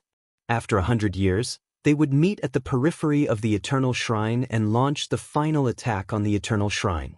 During this operation, there would be people who would pay attention to the dispatch of the members of the Eternal Shrine. Once any of the 3 forces were about to face a threat, Sing Hui would rush over to reinforce them, causing the people of the Eternal Shrine to go for wool and come home shorn. After the plan was set, the people of the Yin family did not delay and took the lead to launch a counterattack against the shrine in this plane. As the Eternal Shrine branch in this plane had already learned of the defeat at the front line, there were only a few defeated soldiers left in the palace. Sing Hui did not need to take action personally. Taking advantage of this time, Sing Hui quickly went to the country where immortal Emperor Songhai was reincarnated. It had been 5,000 years. He estimated that immortal Emperor Songhai should have awakened his memory. With the foundation that immortal Emperor Songhai had laid, it would not be a problem for him to quickly reach the Starlight rank or even the Moonlight rank after awakening his memory. Although the lifespan of the cultivators in this world was relatively short, it was not difficult for a Starlight rank to live for 10 to 20,000 years. As for the Moonlight rank and Glorious Sun rank, they could live longer. 5,000 years was not an unacceptable number. It should be this position. Sing Hui traveled according to his memory and soon arrived at a vast continent. However, when he arrived at this continent, he frowned. In this position, he did not notice any decent forces. In other words, he did not notice any forces that had a Starlight rank powerhouse. After pondering for a while, Sing Hui scanned the area with his divine telekinesis. Soon, His gaze landed on a cultivator whose life force was at the beginner platinum level. With a shuttle, he arrived at the center of the palace where the platinum-level cultivator was. Sing Hui's arrival naturally drew a series of shouts from the guards outside. But before they could speak, Sing Hui had already unleashed his might as a legendary tier being. Instantly, the silver tier guards who were about to open their mouths and shout at Sing Hui spat out blood and fell to the ground. Even the platinum tier champion who was listening to his subordinate's report could not help but unleash his aura. In the next second, his aura was completely suppressed, and the chair he was sitting on was shattered into pieces as he collapsed to the ground. Legendary Master? Swish. In a flash, Sing Hui appeared beside the platinum ranker and concealed his aura. I have a question for you. Facing a legendary tier being, the platinum tier middle-aged man did not care about embarrassing himself in front of his subordinates. He lowered his head and quickly answered respectfully, "My lord, if you have anything you need to know, please feel free to ask. I will definitely tell you everything I know. I remember that this territory used to be a huge empire 5,000 years ago. There were even a few starlight rank powerhouses in the empire. Where is the empire now?" "This empire?" The middle-aged man was slightly startled and quickly answered, "My lord, are you talking about the ancient kingdom that has been around for 140,000 years, the Sata Empire?" The Sata Empire had already left this realm 4,800 years ago and went to other realms. Left? Why did they leave? This is because of the war between the Great Eternal Shrine and the hidden top force, the Infamily. As the middle-aged man spoke, he stole a glance at Sing Hui. He could not tell if Sing Hui represented the Infamily or the Eternal Shrine, but he still said carefully and respectfully, "The Eternal Shrine is the ruler of all realms, but there are also dozens of legendary tier powerhouses hidden in the Infamily. When a battle between legendary tier beings breaks out, even if the will of the universe prevents the supernatural laws from appearing, it could still destroy the entire realm. The Sata Empire is only tens of millions of kilometers away from the main battlefield, which is extremely close to legendary tier beings. Even if the matter has nothing to do with them, the Sata Empire has to make a choice and move to avoid being affected by the shockwaves of the battle.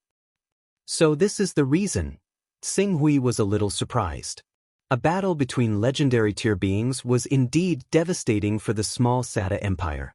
Under the circumstances where the battlefield was only tens of millions of kilometers away from their empire, the Sata Empire would face destruction if anything went wrong. Under such circumstances, it was completely reasonable for them to choose to move. In fact, it's not just the Sata Empire. All the top forces in the entire realm that have the ability to travel between realms have left this realm. Currently, other than the Eternal Shrine and the Infamily, it would be difficult to find a few astral tier powerhouses in the entire realm. "Where did the Sata Empire move to?" Sing Hui asked. "Oh no. Information from outside the realm is not something I can access." After hearing this, Sing Hui did not make things difficult for the platinum rank middle-aged man. His figure flashed, and he left the territory. At the same time, he took out a crystal talisman given to him by the Infamily elders. This crystal talisman was similar in nature to the communication jade amulet, but its effect was more powerful. Not to mention being able to send messages within a single plane. Even if two people holding the talisman were separated by dozens of planes, the talisman would be able to receive messages quickly. "Elder Eclipse, do you know where the Sata Empire has moved to?" "The Sata Empire? That small empire with only a dozen astral tier and one moonlight tier overseeing it? I didn't pay much attention to it, but if Elder NE needs to know, you should be able to find out soon. Then I'll have to trouble Elder Eclipse. I want to know their whereabouts." "Ha, Elder NE is too polite. Please wait a moment," Elder Eclipse said as he sent a message to ask the other legendary powerhouses. Without making Sing Hui wait long, Elder Eclipse soon contacted Sing Hui again. "Found it. The Sata Empire has moved to the Maple Realm. It's about 6 realms away from our realm. Compared to the strength of their empire, it's considered very far." "Maple Realm? Elder, please send me the realm map." "I'll give you the realm map now."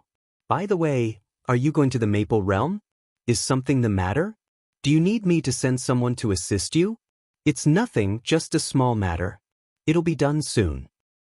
Alright, you have to be careful. As news of this battle spreads, the Eternal Temple will definitely think of ways to target you. Don't fall into their trap. I understand. However, it'll take at least 3 to 5 years for the news to spread and for the Eternal Temple to react. I'll be back from the Maple Realm in 3 to 5 years. I'm just reminding you. Just be careful. If the Eternal Temple really mobilizes a large number of legendary powerhouses, we'll be the first to notice and inform you. Xing Hui nodded and ended the communication with Elder Eclipse. Then, he tore through the planar barrier and headed for the Maple Realm. The chaotic universe of the Burning Blood Lord was different from the territory of the Lord of Chaos. The planes of the Burning Blood Lord's chaotic universe were very close to each other. Some planes even overlapped. Because of the close distance, there were naturally many connections. Even if someone ruled a plane, it would be impossible to completely cut off the connection between that plane and the outside world. This was because one simply didn't know when their plane would come into contact with other planes and create a new plane channel. Xing Hui shuttled through these planes. As a powerhouse above the legendary realm, he tore through the planar barrier and returned to the plane at a very fast speed. It took him less than half a year to arrive at the Maple Realm. The Maple Realm was a large plane that was a dozen times larger than the one the Yin family was in. Its area could be considered powerful among the many primary planes in the chaotic universe. In the history of this plane, one powerhouse after another ascended to a higher plane and became a legendary life form was born. Even now, there were still many forces in this plane that had legendary powerhouses behind them. It was just that these legendary powerhouses lived in the higher planes most of the time and did not easily show themselves. The legend rank powerhouses weren't present, but there were quite a few starlight and moonlight rank cultivators living in this plane. The oldest families had even specially dispatched glorious sun rank powerhouses to take charge of a certain area. Their deterrence was minimal, so as to ensure their rule over the Maplewood Plain. Xing Hui tore through the planar barrier and appeared at the periphery of a city belonging to an unknown force in the Maple Realm. With a sweep of his divine sense, he quickly locked onto the most powerful starlight rank cultivator in the city. This city is not small. There are several cities within 100,000 kilometers surrounding it like stars surrounding the moon. It should be a major city, and there are starlight rank powerhouses overseeing it. I should be able to get a lot of information out of it. Xing Hui murmured. Buzz buzz. Almost at the same time he locked onto the starlight rank cultivator, an alarm seemed to ring in the city. Then, a light barrier gradually formed, as if to envelop the entire city. Troublesome. Xing Hui took a step forward, and like a destructive meteor falling from the sky, he instantly crashed into the energy barrier that rose above the city. This barrier that could even block a moonlight rank powerhouse instantly collapsed under his impact, exploding into streams of light. Violent explosions occurred in several places in the city at the same time. Clearly, Xing Hui's collision was too fierce, and even the areas responsible for supporting the barrier were destroyed due to the energy shock. After crashing into the city, Xing Hui's figure flashed and arrived at the city lord's mansion. Like before, he released his legendary aura and immediately caused many guards to fall to the ground. Who is the city lord? I have something to ask you. This lowly one is the city lord of this city. Greetings, my lord. I did not know that you were coming and did not welcome you. Please forgive me. Soon, a middle-aged man in luxurious clothes ran out from the city lord's mansion and saluted with a fearful expression on his face. I want to ask for directions. How do I get to the Sada Empire? Sada Empire? The man in luxurious clothes was startled. This lowly one doesn't seem to have heard of this empire. Xing Hui frowned. This empire should belong to a foreign empire. It should have arrived more than 4,000 years ago. A foreign empire? More than 4,000 years ago. The man in luxurious clothes immediately thought hard. Instead, an old man with platinum rank cultivation beside him whispered, My lord, if it's a foreign force from 4,000 years ago, it should be the overlord 3 billion kilometers to the south. Grand Duke Sada was promoted 1,000 years ago. It's said that this Grand Duke Sada came from another plane when he was conferred the title of Marquis. Due to the chaos in their plane, even his empire was destroyed. He had no choice but to bring the royal family to the Maple Plane and seek refuge with the White Knight Empire. White Knight Empire. Grand Duke Sada, are you sure? Can I ask this lord about the strength of the Sada Empire? If his strength matches up. The old man was still discussing with the man in luxurious clothes. Xing Hui, who had heard their conversation clearly, could already conclude that this Sada Empire must be the country where immortal Emperor Songhai was from. Without wasting any more time, he flew towards the south where the White Knight Empire was located. Chapter 951. The White Knight Empire was one of the top forces in the Maplewood Plain that had a legendary powerhouse as their backer. Although the legendary powerhouse had left the Maplewood Plain and lived in the higher plane, he still provided a lot of convenience for his descendants, allowing them to produce Starlight rank, Moonlight rank, and even Glorious Sun rank powerhouses. At present, in the entire White Knight Empire, there were more than a dozen Glorious Sun rank powerhouses in the royal family. In addition, there were hundreds of Moonlight rank princes and Grand Dukes in various places. The White Knight Empire's power was like the sun in the sky. Except for a few other forces with legendary powerhouses as their backers, they could do whatever they wanted in the Maplewood Plain. The Empire's prosperity naturally brought about a vast territory. In addition, the Maplewood continent itself was huge, so the Empire's area reached an astonishing hundreds of billions of square kilometers. As a Grand Duke-level force under the White Knight Empire, the Sada Empire was also infested with a large area. The area it was infested was even larger than the territory occupied by the Sada Empire in the past. However, for a foreigner from the Sada Empire to be able to receive such a generous reward, it was not because of the Moonlight rank retired emperor of the Sada Empire. Instead, it was because of the chosen prince, Saya, who had risen to power in the past few thousand years. Xing Hui was sitting in a tavern in a city in the Sada Duchy. His divine sense had already covered the entire city. By constantly listening to the conversations of these people, he quickly came up with a plan. The most outstanding person in the Sada royal family in the past few thousand years is Prince Saya, and this Prince Saya is just over 5,000 years old. Since his birth 5,000 years ago, he has shown an incomparable talent for cultivation. Under the nurturing of the royal family's resources, he has broken through to the platinum rank in just 100 years. Breaking through to the platinum rank in 100 years did not mean that Prince Saya's talent was above his, but the difference brought about by his identity. He was born in a side branch of the Yin family, and the family could not provide him with decent resources at all. On the other hand, Prince Saya was said to be from the Empress's bloodline. He had been respected since young and had been carefully nurtured by the royal family. It was because of this that he could break through to the platinum rank in such a short time. As for the future, Prince Saya broke through to the astral rank and met a princess of the White Knight Empire. The two fell in love, and when Prince Saya broke through to the Moonlight rank, the White Knight Empire's royal family married the princess to him without hesitation and conferred him the title of Grand Duke of Sada. The entire story was smooth and perfect. But it's been 5,000 years. It can't be that it hasn't awakened yet, right? Immortal Emperor Songhai, the current Grand Duke Sada, actually married the princess of the White Knight imperial family and even had a child?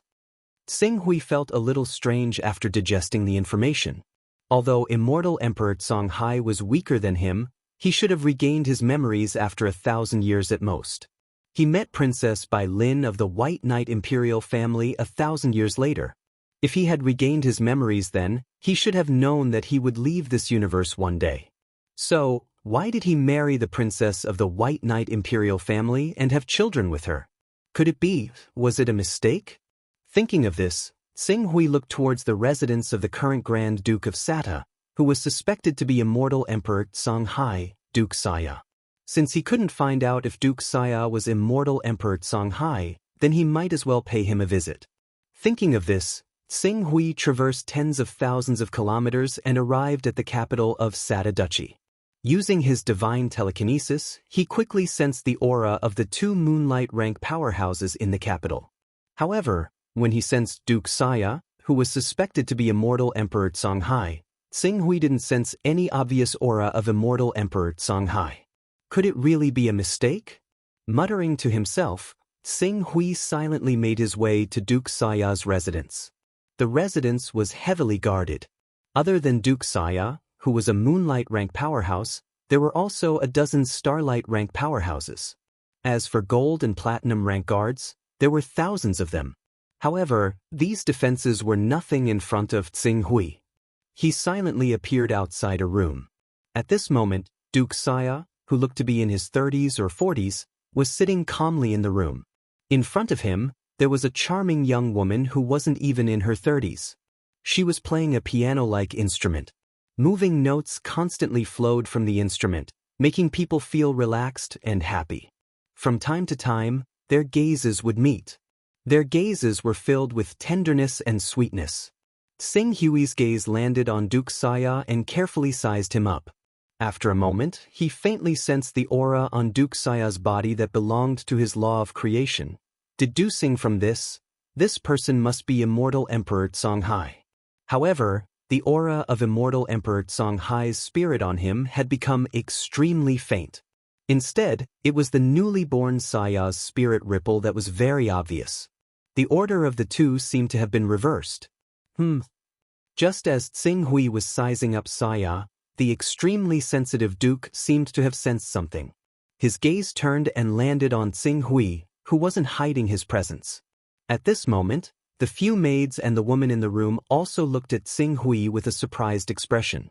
The music in the room stopped. "Mister, may I know who you are?" The young woman who was playing, Bai Lin of the White Knight Imperial family, raised her head and asked in surprise. However, before she finished speaking, Saya seemed to have thought of something and suddenly gestured with his hand. "Madam, this mister is my guest. Please rest here for a moment. I have something to discuss with this guest." Bai Lin looked at Saya with a surprised expression. She seemed to find it strange that she had never heard of Saya having such a friend after knowing him for so many years. However, the virtuous Bai Lin didn't say anything and just smiled. "If you have something important to discuss, then go ahead. I will practice for a while." Saya nodded and said to Tsing Hui with a bit of restraint, "Yes, mister, please follow me. We will talk over there." Tsing Hui nodded slightly and followed Saya out of the room. After Tsing Hui and Saya left, Bai Lin's expression became slightly more serious. She immediately said to one of her maids, "Quick, go to His Majesty and ask the Imperial family's great consecrator to come here. Tell him to use the transportation formation to come here as soon as possible." Imperial family's great consecrator? Use the transportation formation? The personal guard was slightly startled and seemed a little surprised. The great consecrator was a glorious sun ranker. He was one of the top figures in the entire White Knight Empire. He was only second to the Grand Tutor, the King, the Emperor, and the retired Emperor. What kind of matter would actually alarm the great consecrator? I have known Saya for so many years, but I have never seen this person. Moreover, although Saya said that this person was his guest, he obviously didn't even know his name. Most importantly, I noticed that when Saya looked at him, he was very nervous. It seemed like he was worried or afraid of something. It can be seen that this person is very problematic. Whether he is our enemy or not, if he can make Saya so worried, he is obviously not an opponent that Saya can deal with. Therefore, we can only ask the great consecrator to come here to ensure that nothing goes wrong. Bai Lin explained with a nervous expression. "Yes, Your Highness. I will go inform the great consecrator." While Bai Lin was in a hurry, Qing Su had already arrived at a room that resembled a study under Saya's lead. Moreover, all the guards retreated far away with a single order from him. After the two of them sat down, Saya glanced at Qing Su with a complicated expression after quite a while. "You're finally here." Looking at Saya who said this, Tsing Hui's heart slightly moved. He seemed a little surprised. "Your memory has awakened?" If I hadn't awakened, how could I have recognized you with a single glance? After all, your current appearance and aura have undergone an enormous change compared to before. If I hadn't borrowed the power of your laws when I was reborn, I might not have been able to recognize you. Xing Hui frowned. Since you have awakened, then, why did you marry Lin Er and give birth to 3 adorable children? Saya, or rather, Immortal Emperor Tsang Hai seemed to understand Xing Hui's thoughts and continued his words. Xing Hui nodded. I can only say that your power of the law is more amazing than I imagined. Not only did it reshape my identity, life aura, and soul aura, it even reshaped my life. It was also the first time Qing Su had used the laws of fortune to reincarnate someone. Back then, he did not actually understand the wonders of the laws of fortune completely. However, when he was surrounded by thousands of great ability users, he had no time to think too much about it. He had no choice but to release it. But now that he thought about it, the drawbacks of the law of creation were obvious. You were affected by your new self? Do you know when I awakened? Immortal Emperor Tsang Hai did not answer. Xing Hui's heart moved. Could it be? That's right, it was 1,000 years ago. 1,000 years ago? Xing Hui's heart trembled. You took 4,000 years to awaken? However, he quickly thought of himself. He originally thought that his reincarnation would not require him to awaken. But in reality, it still took him 100 years. He originally thought that it was because he had split his soul at the last moment and used an avatar mixed with the law fragment of the burning blood lord to attract the will of the universe. Now it seemed that the burden brought by the law of creation also had an impact. During the 100 years that he had not awakened, his subconscious controlled his body. This subconscious was gradually awakening, forming a new consciousness that began to absorb his original consciousness. However, his original consciousness was extremely powerful. Coupled with the fact that he had awakened earlier, he had absorbed and refined the new consciousness in one fell swoop before it matured. He did not feel anything strange during the entire process. However, Immortal Emperor Tsang Hai was different.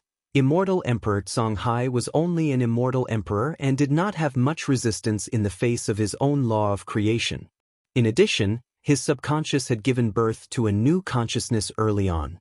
This new consciousness had most likely absorbed Immortal Emperor Tsang Hai's original consciousness. Under such circumstances, although this consciousness could still be called Immortal Emperor Tsang Hai and had all of Immortal Emperor Tsang Hai's experiences and memories, it had lived for 4,000 years and given birth to a new personality. It was completely different from the original Immortal Emperor Tsang Hai. I think my current life is very good. Therefore, Lord Xing Hui, please forgive me for not being able to follow you back to the immortal Dao civilization. Chapter 952. I feel that my current life is very good. Therefore, Lord Xing Hui, please forgive me for not being able to follow you back to the immortal Dao civilization. Immortal Emperor Tsang Hai, he could only be described as Grand Duke Saya now. After saying that, the Duke bowed respectfully to Xing Hui with an apologetic expression. Xing Hui lowered his head slightly and looked at Grand Duke Saya, who had the same aura as Immortal Emperor Tsang Hai. With a stern expression, he asked, "You're saying that you don't want to return to the immortal Dao civilization? You want to betray your civilization?" Grand Duke Saya smiled wryly. Compared to the powerful Lord of Chaos, Lord of Gods, and Lord of Time, what use would a mere immortal emperor like me be in a civilization war? I probably don't even have the right to be cannon fodder. Any great ability cultivator can kill me easily. The immortal Dao civilization only has the Heavenly Lord and you, Sir Qing Su. That's enough. Qing Su could not help but frown as he looked at Grand Duke Saya. Although Grand Duke Saya and Immortal Emperor Tsang Hai were the same person, Immortal Emperor Tsang Hai had been in a dormant state for a long time. Grand Duke Saya had absorbed all of Immortal Emperor Tsang Hai's soul and memories. It was like a person with a complete life awakening the memories of their previous life. Perhaps they could use the memories for their own use, but they would never allow themselves to become a continuation of their previous life. Moreover, Xing Hui felt helpless. Even if he killed Grand Duke Saya, there was nothing he could do. His personality had already taken shape, but Grand Duke Saya was the leader. Although he was Grand Duke Saya, killing him was no different from killing Immortal Emperor Songhai. Immortal Emperor Songhai has become the Immortal Dao civilization's #1 formation master ever since he comprehended the mysteries of teleportation formations. Therefore, although you'll only be at the glorious Sun realm when you recover to your peak, there's no need to belittle yourself. The Immortal Dao civilization still needs your formation power. I remember my duty, but I'm not just Immortal Emperor Songhai, but Grand Duke Saya as well. I need to be responsible for my wife and daughter. This is simple. Xing Hui's expression was indifferent. You can transfer your entire family to the Immortal Dao civilization. If you're willing, you can also transfer the main members of the Day-Night Empire to the Immortal Dao civilization. Since I've brought you out of the domain of the Lord of Chaos, I naturally have the responsibility and obligation to bring you back. There was a hint of hesitation on Saya's face. After a while, he said, Lord Xing Hui, the Immortal Dao civilization cannot win the war against the Master of Chaos, the Master of Gods, and the Master of Time. We all know this very well. The Immortal Dao civilization was defeated by these three supreme existences when they were at their peak. Now, we are only left with the Heavenly Lord of plentiful treasures. Therefore, it would be irresponsible of us to bring my wives and daughters back to the territory of the Master of Chaos. At this point, his tone became slightly more serious. I'm living here now and I feel very good. Very good? Qing Su looked at the man who called himself Seidu rather than Immortal Emperor Songhai and stared at him solemnly. Do you really think the Lord of Burning Blood's Chaosverse can avoid this war? Back in the day, the Lord of Searing Blood stole a supreme treasure from the Master of Chaos and ruined his plans. If the Master of Chaos really does find traces of eternity in the Immortal Dao civilization and breaks through to the Eternal Realm, do you think he'll let the Lord of Searing Blood go? Even if the Master of Chaos doesn't break through to the Eternal Realm in the end, he'll still vent his anger on the Lord of Searing Blood. When that happens, the Lord of Searing Blood and the Chaosverse he created will still be destroyed. The timeline of chaos beings is completely different from that of us ordinary beings. Hundreds of thousands of years, millions of years, even tens of millions of years, or even hundreds of millions of years, are nothing to the great chaos beings. By the time the great chaos beings are done with their affairs and set their sights on the Lord of Searing Blood's world, I'm sure I'll have died of old age. When that time comes, everything will have nothing to do with me. Die of old age? I'm afraid you won't be able to let go of your life then. Xing Hui said. At the same time, he looked at Immortal Emperor Vast Sea in disbelief. This scene was even more unacceptable to him than if Immortal Emperor Vast Sea hadn't awakened in the end. An immortal emperor of the origin firmament, a powerful being who had been on the path of cultivation for who knew how many millions of years, had actually given up everything he bore for the sake of mortal love. This was simply inconceivable. The man who called himself Immortal Emperor Vast Sea fell silent and didn't reply for a very long time. After a long while, he bowed to Xing Hui again, his face brimming with guilt. Lord Xing Hui, I insist on my choice. I hope to remain in this world. Xing Hui felt rather helpless as he looked at Immortal Emperor Vast Sea. In truth, whether or not Immortal Emperor Vast Sea returned to the Immortal Dao civilization wasn't all that important. Xing Hui alone could deal with more than half of the great masters at present, and a mere immortal emperor of the origin firmament wasn't even qualified to be cannon fodder against supreme existences like the Lord of Chaos, Lord of Time, and Lord of Gods. In this situation, it really didn't matter if Immortal Emperor Vast Sea returned to the Immortal Dao civilization or not. It was just that Xing Hui felt that he couldn't get past this hurdle. Only after quite a while did Qing Su sigh. Just when he was about to say something, he sensed something and glanced at the surroundings. It was the guards of the entire Grand Duke's mansion. Among them, there was an army of gold and platinum rank powerhouses in the distance. In addition, there were two powerful auras that suddenly appeared in this large city. Judging from the energy intensity of these two people, they had probably reached the glorious sun rank. Not long after Xing Hui sensed the arrival of these people, Saya, who was a moonlight ranker, also sensed them. His expression immediately changed. Lord Xinghui, this is a misunderstanding. Please believe me, I have absolutely no enmity towards you. Bang! At this moment, the door of the study was pushed open. Two glorious sun rankers and Bai Lin, the woman who had accompanied Saya earlier, barged into the study together with a group of guards. Lord Xinghui, please don't worry. I can resolve this matter. Saya hurriedly explained to Xinghui. At the same time, he turned to Bai Lin and the two glorious sun mages and shouted, What are you doing? Lin, how could you be so foolish as to alert the head consecrator and the head commander? Duke Saya, is this person a threat to your safety? If so, please tell us directly. Our White Knight Empire will not allow any of our men to be harmed by outsiders. That's not the case. This mister is my esteemed guest. There is no conflict between us. You've misunderstood. Saya hurriedly explained. He was very clear that the man in front of him was a terrifying existence that could kill his way out of the encirclement of thousands of legend-rank powerhouses of the Eternal Shrine alone. Any memory of Xinghui that immortal Emperor Songhai had regarding him clearly showed how powerful Xinghui was. Not to mention the two glorious sun rankers and the head commander, even if the great backer of the White Knight Empire, that legend-rank powerhouse, came in person, he would be easily killed if he angered Xinghui. Duke Saya, are you being threatened by them? Please tell us clearly. I believe that our White Knight Empire has the ability to protect any noble. The glorious Sun Ranker's head commander said in a deep voice. His words carried a kind of confidence. I'm really not. Esteemed head consecrator and head commander, please don't worry. I'm really fine. This mister is my esteemed guest and has no hostility toward me. Saya hurriedly explained.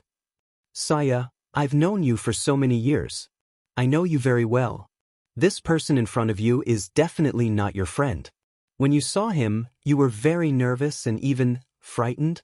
I can't be wrong about this. Bai Lin's tone was very firm. It's not like that. Lin, Songhai, from now on, do you plan to stay with a group of frogs at the bottom of a well?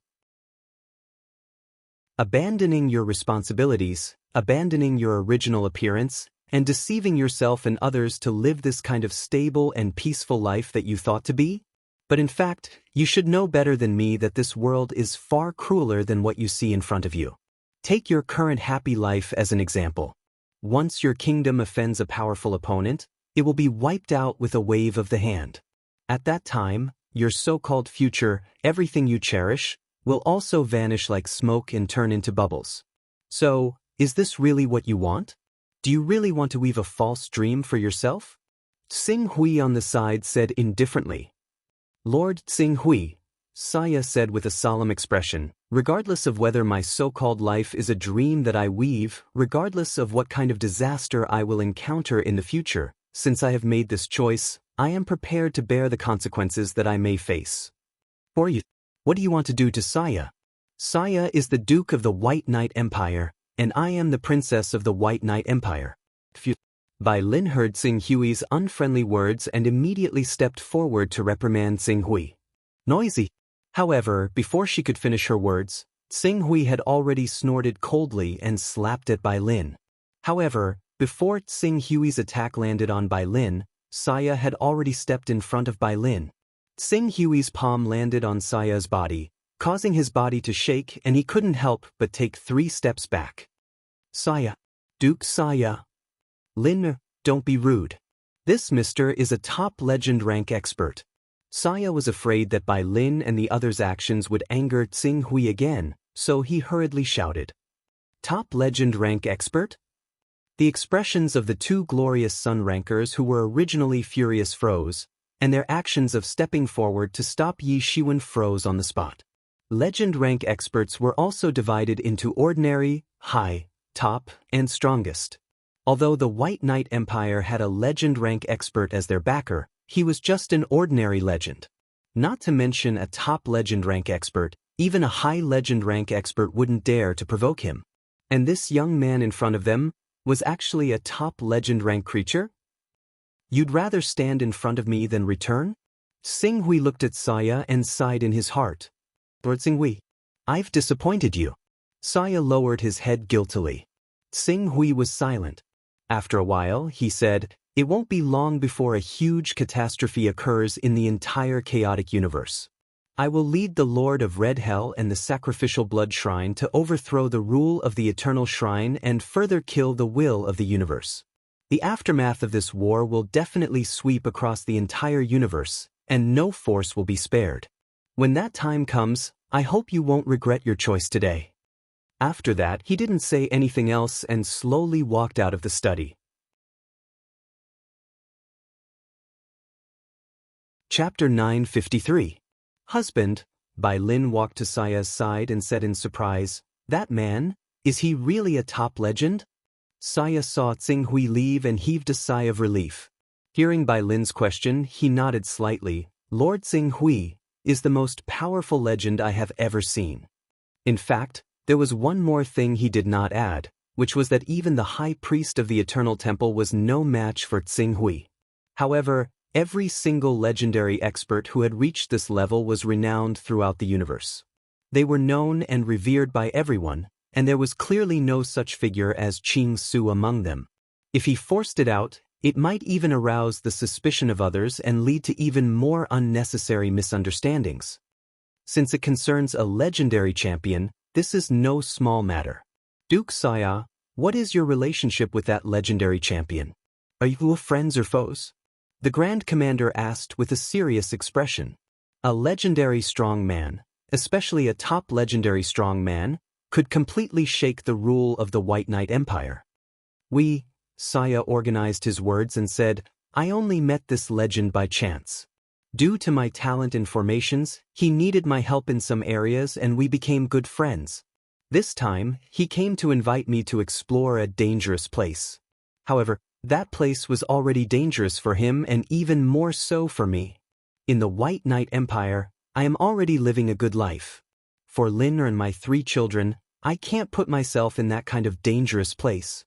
So, I can only choose to reject him. He needs your help in formations." The Grand Commander nodded in realization. Duke Saya's talent in the field of formations had been revealed early on.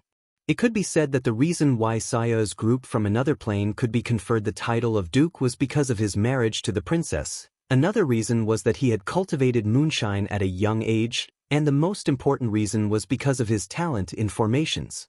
Naturally, the White Knight Empire would try their best to rope in such talented cultivators.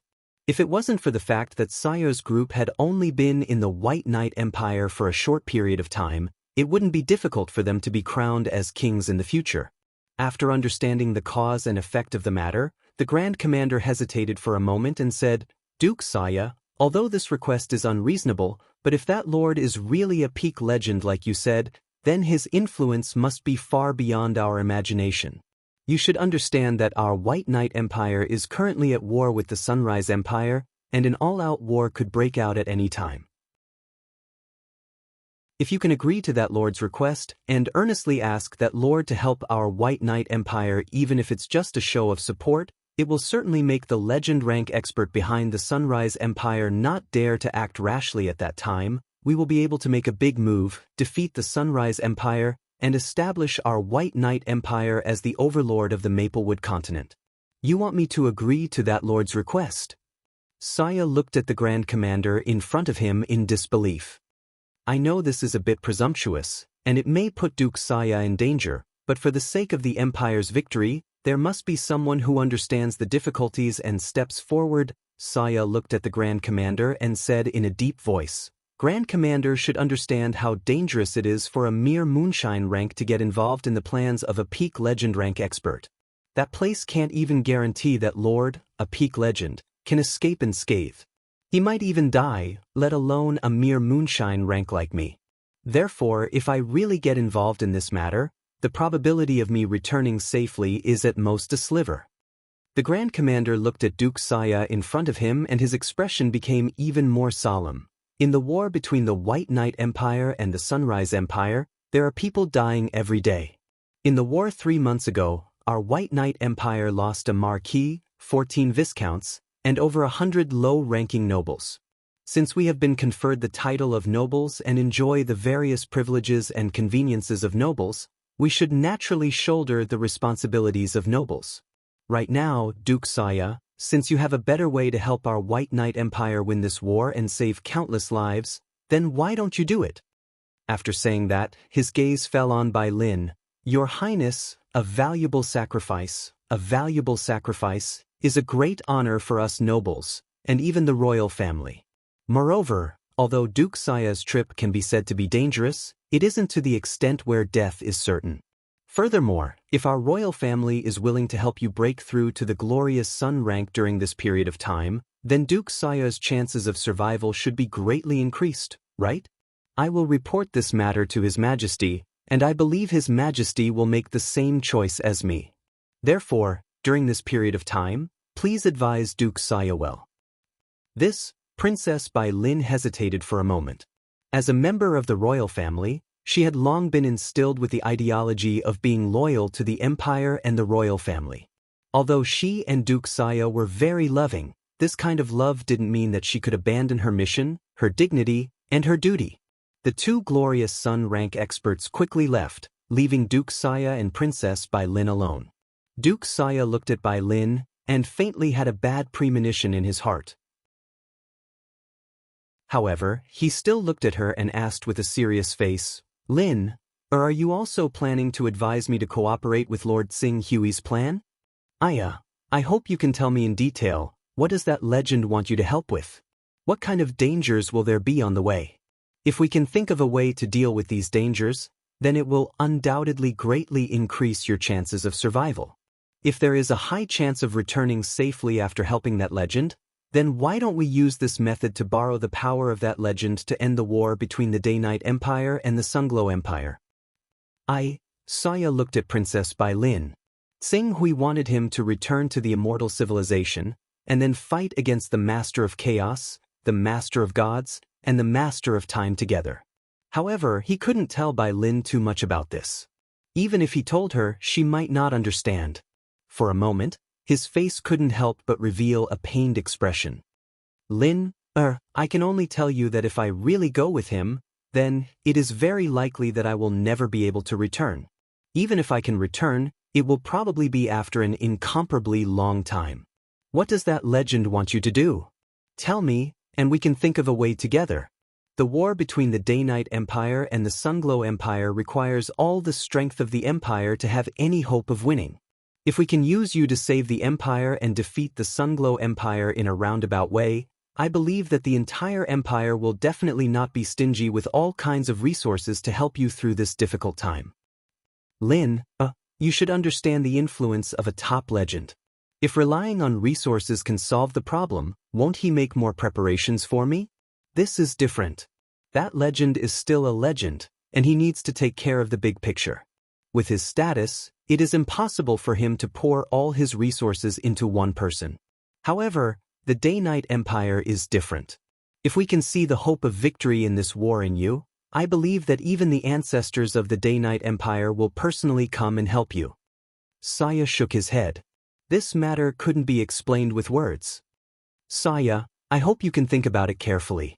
For the Empire, for us, and for the countless people who may be sacrificed on the battlefield. Bai Lin said sincerely. Saya looked at Bai Lin. What if you will lose me forever because of this? Saya, I will never let this happen. Even if I do my best, even if I beg the ancestors, I will not allow this to happen. Bai Lin said, looking gently at Saya and reaching out to touch his face. If that day really comes, I will go with you. Tsing Hui didn't go far. Or rather, he wasn't completely disappointed in immortal Emperor Songhai. He was waiting for him to think things through and return. Sure enough, after waiting for a long time, he was satisfied with the result. On the 10th day after he left Duke Saya's mansion, Saya appeared in the inn he was staying in. No one came with him, not even his beloved wife Bai Lin. Lord Tsing Hui. Saya came before Tsing Hui and respectfully greeted him. Tsing Hui looked at Saya, whose spirit and bearing had obviously changed greatly compared to 10 days ago. With a faint smile on his face, he said, "It seems that you have thought things through, Duke Saya. I was blinded by the mortal world before me. I am willing to follow you to the immortal Dao civilization. tempering your heart in the mortal world. This experience is beneficial to you. Wait until you return to the immortal Tao civilization and settle down in the exalted heaven. I believe that the immortal Tao civilization will have a second heavenly lord after the heavenly lord of myriad treasures. I hope so. Saya smiled wryly. At the same time, he said, however, there is one thing that I hope you can help me with. Completing this matter will be considered as an explanation for my life. Speak. Currently, the Day-Night Empire and the Sunglow Empire are at war and the situation is getting more and more intense.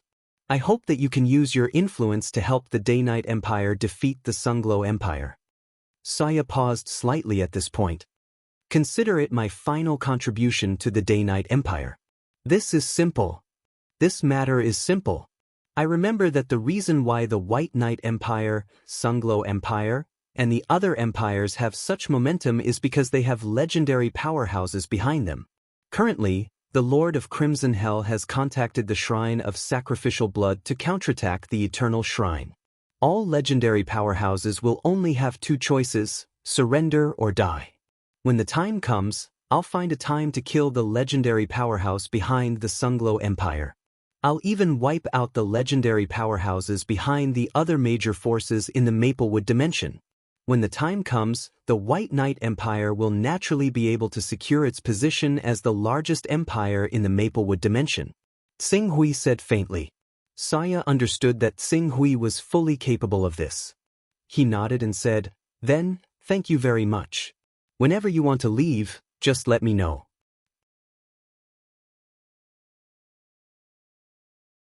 Chapter 954. The Eternal Shrine. The Lord of Burning Blood was the most powerful force in the chaotic universe. The shrine itself had thousands of legendary creatures, and if large forces like the Grey Tower, the City of 10,000 Worlds, and the Church of Dawn were included, the number of legendary powerhouses that the Eternal Shrine could mobilize could definitely reach an astonishing 2,000 to 3,000. The most respected high priest in the shrine was equivalent to the spokesperson of the Lord of Burning Blood. His status was no different from the black and white supremacy in the territory of the Lord of Chaos, and he had the right to directly communicate with the Lord of Burning Blood at critical moments. In the universe of the Lord of Burning Blood, he had a status that was second only to one and above all, and was respected by countless cultivators and even legendary powerhouses. However, at this moment, the high priest of the Eternal Shrine looked rather tired. Even the Pope of the Church of Dawn, Tay Brown, the Master of the Grey Tower, Long Chi, the City Lord of the City of 10,000 Worlds, and the Dean of the Twilight Academy, Yade, and the Master of the Crystal Forest, who were slightly inferior to these three forces, looked the same. As for the reason, it was because of the rebellion of the Lord of Red Hell and the Shrine of Burning Blood under the leadership of Tsing Hui. Everyone, according to the information I received from the Great Will of the Universe, the leader of the Lord of Scarlet Hell's bloodline, an E, is an alien who blasphemed against our Lord more than 5,000 years ago. Because of this, he has the power to break through the boundary, allowing him to exert strength far beyond that of a legend. Thus, he led the Lord of Scarlet Hell's bloodline and the rebels of the Shrine of Sacrificial Blood to conquer many of our strongholds on the periphery. Therefore, we cannot lose this battle.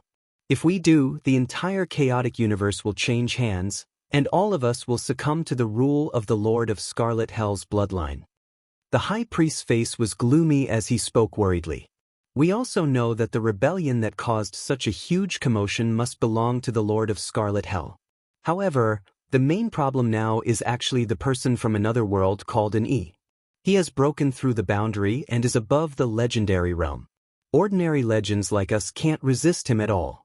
Even if a few of us ultimate legends go, we can only barely keep our lives. If we face him head-on, only death awaits us.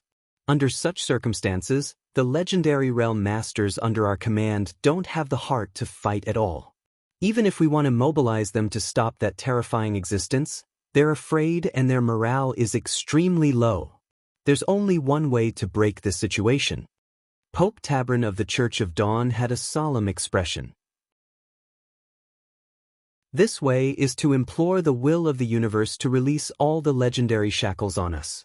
Only when these shackles are completely broken, Each of us legendary powerhouses will be able to exert our power to the best of our ability. The advantage that the person from another world called an E will naturally be broken. Even the rebellion of the Shrine of Sacrificial Blood will be quelled. Pope Tabern is right.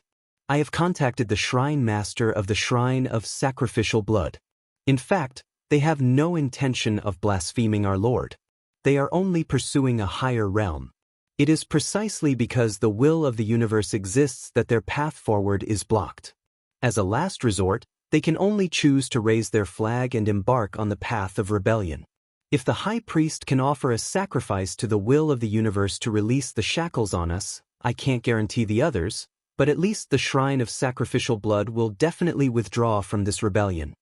Master of the Dark Tower, Bright Star, Echo. I also agree with the two of you. Without the Shrine of Sacrificial Blood, these rebels would have lost an arm. In addition, when our cultivation level increases, the advantage that the person from another world has will also be wiped out by us. Only then can we easily obtain the final victory. Lord of the City of 1,000 Worlds, Long Chi, nodded. Sealing the universe is the strategy that our Lord set when he left. It has been implemented for more than 3 million years. Except for our Lord, no one can go against it. The High Priest said in a low voice. There is no doubt that our Lord's strategy is correct, but today is different from the past. Our Lord has not replied, and it has been hundreds of thousands of years. Only the will of the universe is left to maintain the normal operation of the universe. The environment is different, so we should have different ways of judging. Although this strategy was set up by our Lord, the will of the universe, which is the remnant of our Lord's consciousness, also has the ability to change the strategy and unlock the shackles on everyone. The High Priest shook his head. Even if we can now pray to the heavens and let the will of the universe unlock the shackles of the universe on us, it will still take hundreds or even thousands of years for you to adapt to the skyrocketing power in your body. But now, those rebels have removed all of our peripheral forces and have attacked our supreme divine realm. We don't have so much time to wait for hundreds or thousands of years. Back then, the Eternal Shrine was blessed by the Great Lord of Burning Blood. Its defense was so strong that it was far from being breached by any legendary powerhouse. Even the cultivators of the Lord of Scarlet Hell were no exception. If we could retreat to the Eternal Shrine and cultivate wholeheartedly, we would definitely be able to annihilate these rebels in one fell swoop. You want me to give up the supreme divine realm? Let those rebels blaspheme the divine realm. The High Priest stared coldly at the Lord of the City of 1,000 Worlds who proposed this. That's not the case. We just want to provide some time and space for the Lord of Red Hell and the Shrine of Sacrificial Blood. From the fact that the Lord of Red Hell and the Shrine of Sacrificial Blood don't dare to act in the same direction, it can be seen that there is no trust between these two forces.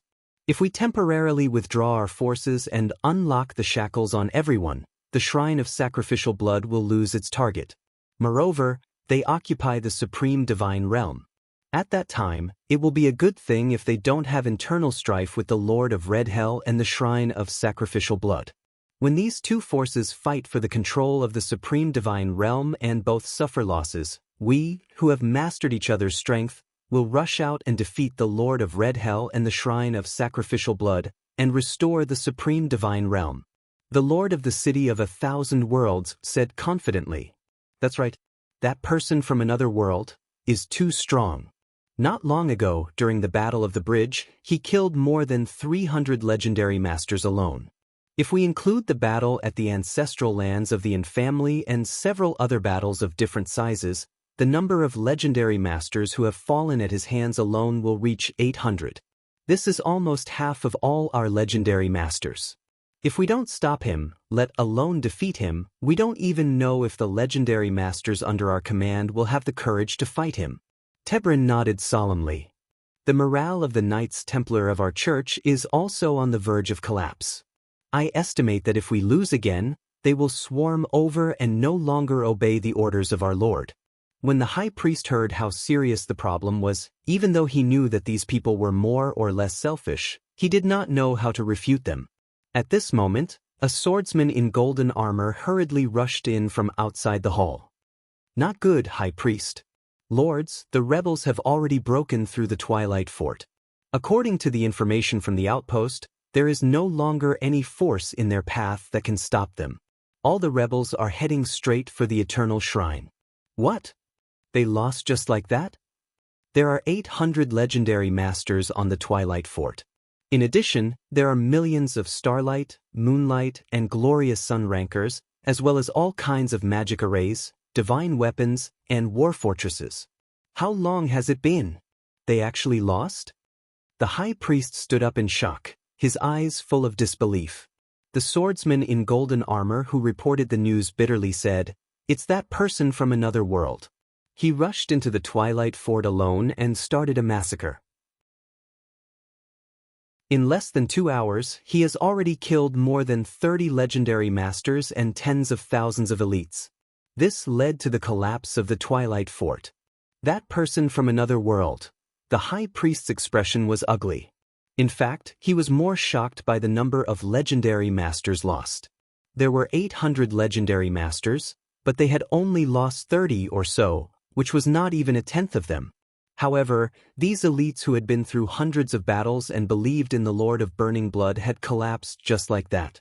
It could be seen how low the morale of the people at the front line was. With this kind of morale, if they continued to fight forcefully, then the next time that otherworldly being appeared on the battlefield, their side would collapse on its own. Or, most of the time, it was not a matter of the number of people on both sides. At the thought of this, the high priest finally recognized the reality in front of him. He glanced at the supreme legends who were also faintly fearful, and finally took a deep breath. That person from another world. Given our current strength, we really can't defeat him. Pass down my orders. Have all the legends in the Twilight Fortress retreat to the Eternal Shrine as quickly as possible. Once they arrive, we will activate the defensive light barrier of the Eternal Shrine and temporarily defend. This defensive light barrier has been blessed by our Lord and can't be broken by anyone's strength. Seeing that the high priest had finally chosen to retreat, the master of the Dark Tower, the Pope of the Church of Dawn, the City Lord of Myriad World City, and the others all breathed a sigh of relief. During this period, it was not that there were no supreme legends who had gone to stop Tsing Hui, but unfortunately, in front of Tsing Hui, the supreme legends could only hold on for a little longer. In the end, they were still mercilessly killed, and could not even escape. Under such circumstances, if they were to face Tsing Hui, they would still not end up well.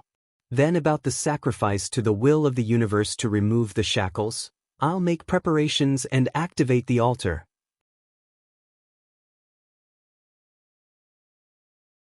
Chapter 955. The Eternal Shrine. I never thought that I would be able to appear in front of the Eternal Shrine openly one day, and as the victor, Yi Futian muttered to himself as he stood before the Eternal Shrine. Elder Eclipse said with a rueful expression. Beside him, in front of the Eternal Divine Palace, a huge team of nearly 800 people stood there, looking at the largest and most majestic divine palace shrouded in a huge curtain of light. Each of them had a strange look on their faces. They were excited, and expectant, but more than that, there was an indescribable emotion. Especially the sacrificial blood shrine. For them, the eternal shrine in front of them was equivalent to the imperial city in the eyes of mortals. It was sacred, majestic, and inviolable. Usually they could only look up and admire it. But now, this shrine was about to be trampled under their feet. And all of this, it was caused by a man who looked rather young and whose life aura was only 5,000 years old. Thinking of this, the shrine master of the sacrificial blood shrine, Roman, who had the cultivation of an ultimate legend, looked at Tsing Hui with more fear. The other party could easily destroy the eternal shrine, which was 2 or 3 times more powerful than them. If he turned around and attacked them, it would be equally easy. Thinking of this, Roman looked at the eternal shrine with flickering eyes. Perhaps, when attacking the eternal shrine, the sacrificial blood shrine would have to consider the issue of indirectly weakening the people of the Lord of Red Hell. Lord Ne, the high priest of the eternal shrine, has joined forces with the surviving legendary experts to hide in the shrine. Moreover, they have activated the defensive formation of the shrine. This formation was blessed by the Lord of Burning Blood and is extremely difficult to break. Back then, the Eternal Shrine used 6 ultimate experts to lead 1,000 legendary experts to try to attack this rainproof shield. As a result, after 10 years, not even 1% of the rainproof shield's power was reduced. Xue Chuan said with a solemn expression beside Tsing Hui.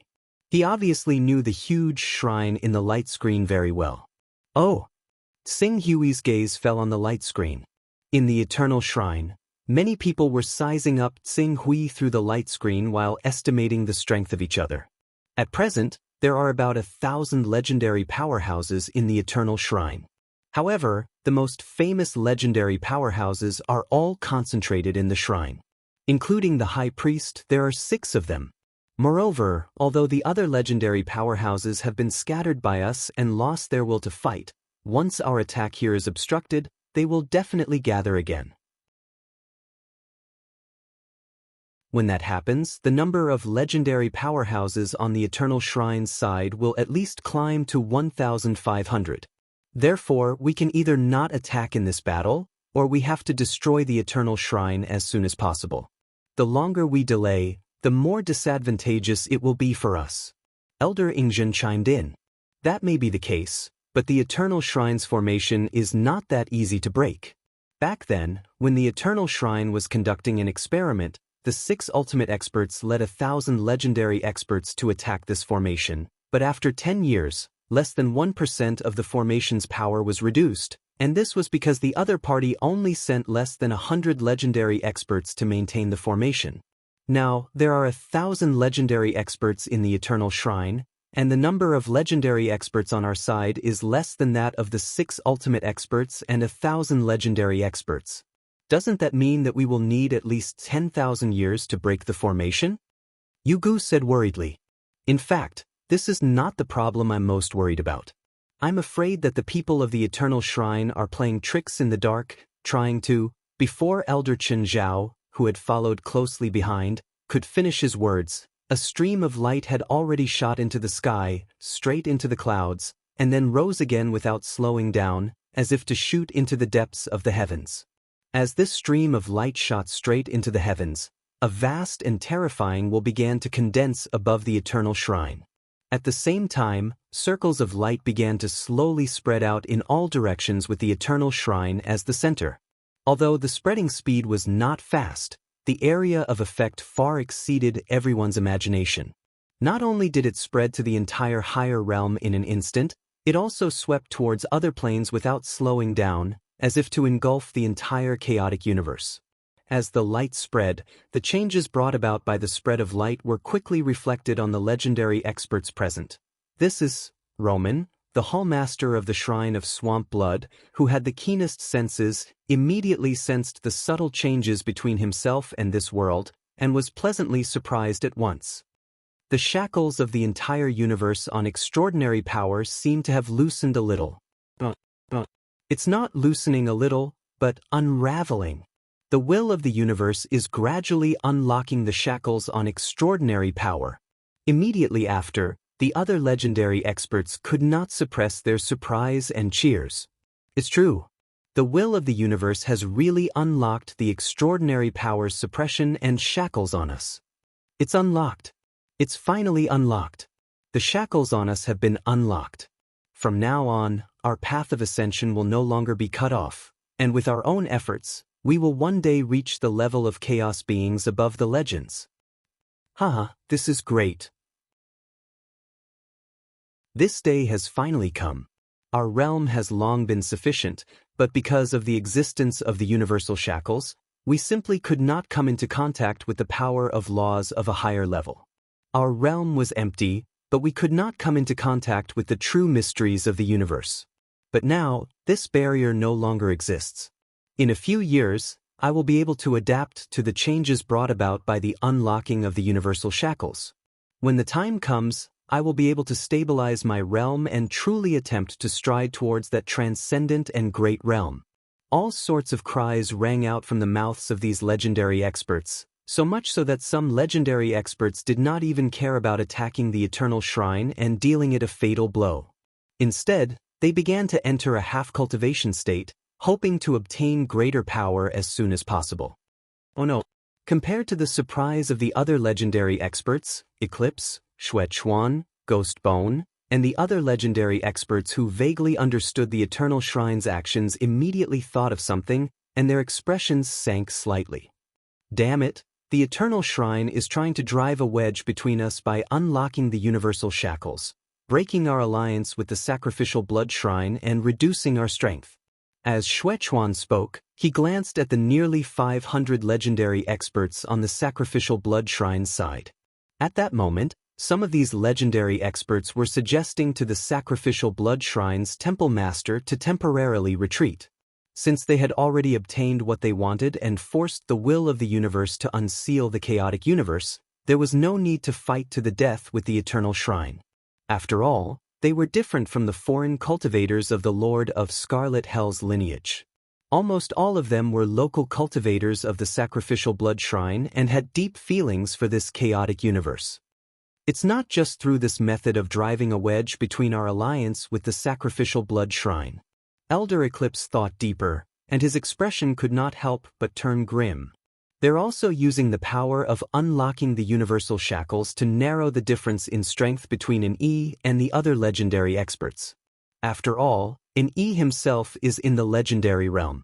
It's just that he's awakened the power of the primogenitor's bloodline, allowing him to partially break through the will of the universe's seal on his power and unleash combat strength that far surpasses ordinary legendary experts.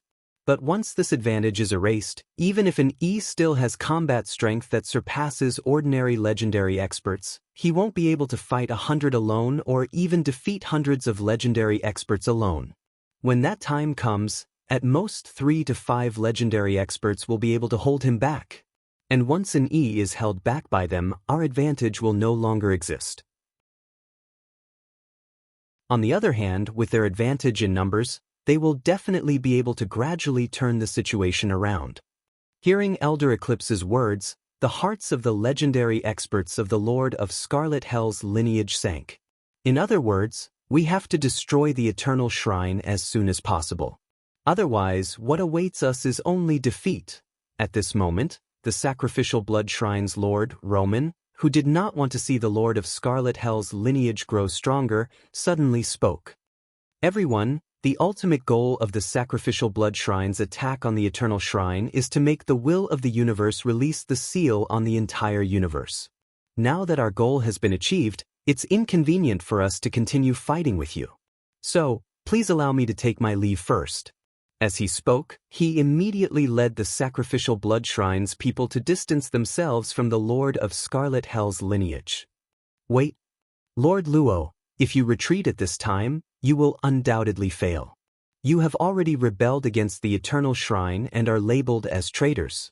If we can't completely defeat the Eternal Shrine at this time, it will be difficult for your Sacrificial Blood Shrine to gain a foothold when the Eternal Shrine recovers. That's right, Lord Roman. Now is not the time for us to relax. On the contrary, we should work together and destroy the Eternal Shrine as soon as possible. We can't give them any time to breathe. The legendary experts of the Lord of Scarlet Hell's lineage hurriedly spoke. There's one thing that everyone might be mistaken about. The Sacrificial Blood Shrine has never truly allied with you. Our ultimate goal is to make the will of the universe release the shackles on us so that we can have a chance of becoming chaotic beings. Now that our goal has been achieved, we should naturally retreat. I don't wish for the blood of the Blood Shrine's legends to flow for the revival of the Lord of Scarlet Hell's lineage. After Lord Roman finished speaking, he no longer spoke to Elder Eclipse and the rest. He immediately led the legendary experts of the Sacrificial Blood Shrine away, as though he was worried that he would be trapped by the Lord of Scarlet Hell's lineage if he was too slow. You, just let them go. Once they leave, we'll cut off their retreat and monopolize the higher plane. Seeing that the elders of the Lord of Scarlet Hell's lineage were about to persuade them to stay, Xing Hui spoke up. At the same time, his gaze fell on the Eternal Shrine. Originally, if they relied on the Eternal Shrine's formation to deal with us, it would take some effort for me to deal with them. But now, they've shrouded themselves in a tortoise shell, and it won't be easy to remove the tortoise shell again. So, before they open the tortoise shell, we can do whatever we want. This way, it'll be much easier to deal with the Eternal Shrine's people. Lord and E. The people of the Lord of Scarlet Hell's lineage were confused. Sing Hui couldn't be bothered to explain too much to them. He waved his hand. You guys just need to prevent the sacrificial blood shrine from interfering. As for the Eternal Shrine that's completely turned into a tortoise shell, leave it to me.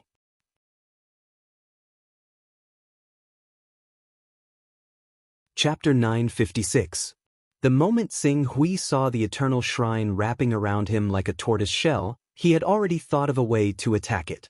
And this method was very simple. The shadow of the immortal Dao civilization appeared over Sing Hui's body and began to erupt with all its might, attacking the seal that the will of the universe had placed on the entire universe.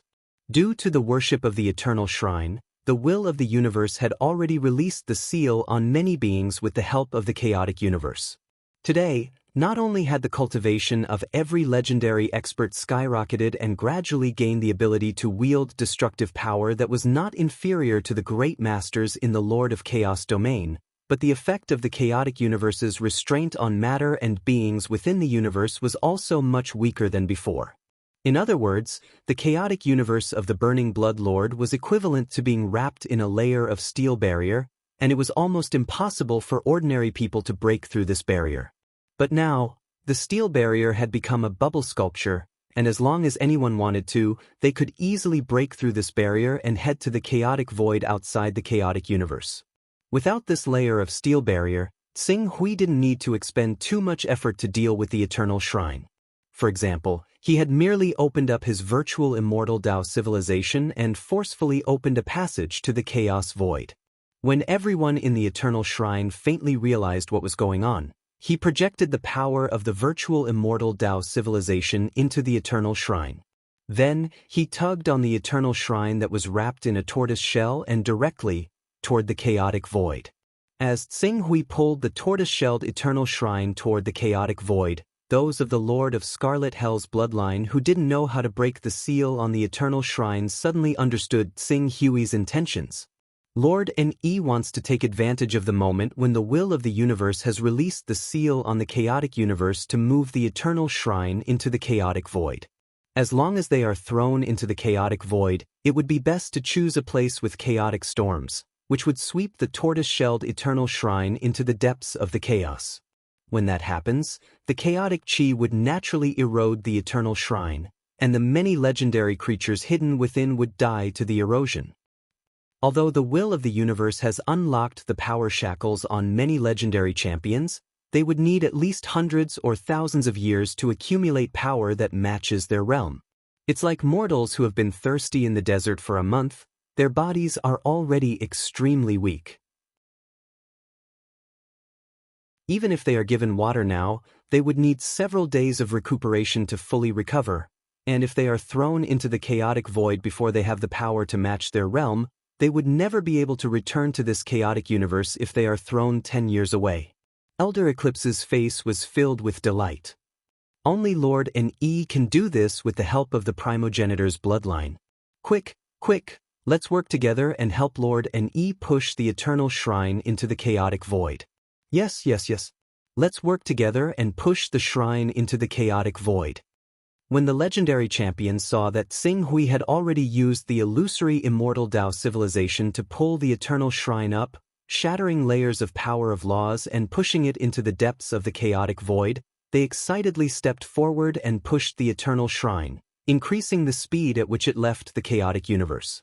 In contrast to the joy of the legendary champions under the Lord of Crimson Hell, the High Priest and the others who thought they could rest easy by hiding in the Eternal Shrine were completely flustered.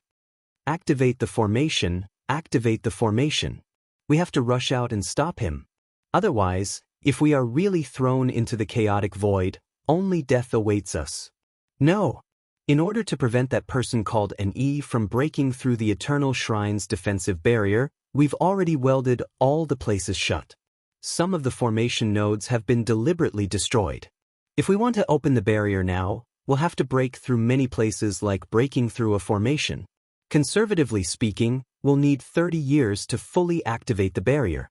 An old man with high-tier legendary combat strength and proficient in formations said in agony. 30 years. The High Priest, the Master of the Dark Tower, the Pope of the Church of Dawn, and the others looked at the almost unobstructed universal barrier with horror on their faces. We've completely unlocked the universal will's seal on this part of the universe, and the universal barrier is almost completely undefended. Without the barrier's influence, we'll be dragged into the chaotic void along with the eternal shrine in 10 years at most. A hint of despair appeared in the High Priest's eyes. They were the ones who had unlocked the universal will's seal on the chaotic universe, and they were also the ones who had activated the eternal shrine's defensive barrier. In order to prevent one of the legendary creatures among them from being a traitor, they had deliberately destroyed some key points, making it so that it would take a lot of time to reactivate the barrier. They had basically put themselves in a situation of certain death. Although the shrine of sacrificial blood was retreating, they had already seen the fate of the eternal shrine. Temple Master, if this continues, the eternal shrine will really be thrown into the chaotic void. What should we do? A deputy temple master came to Roman's side and asked aloud. Roman glanced at the legends under the Lord of Crimson Hell. Although they had joined the army to push the eternal shrine into the chaotic void, they were all on high alert. In particular, there were hundreds of legendary experts who were vaguely standing between the eternal shrine and the shrine of sacrificial blood, obviously guarding against the shrine of sacrificial blood from going back on their word.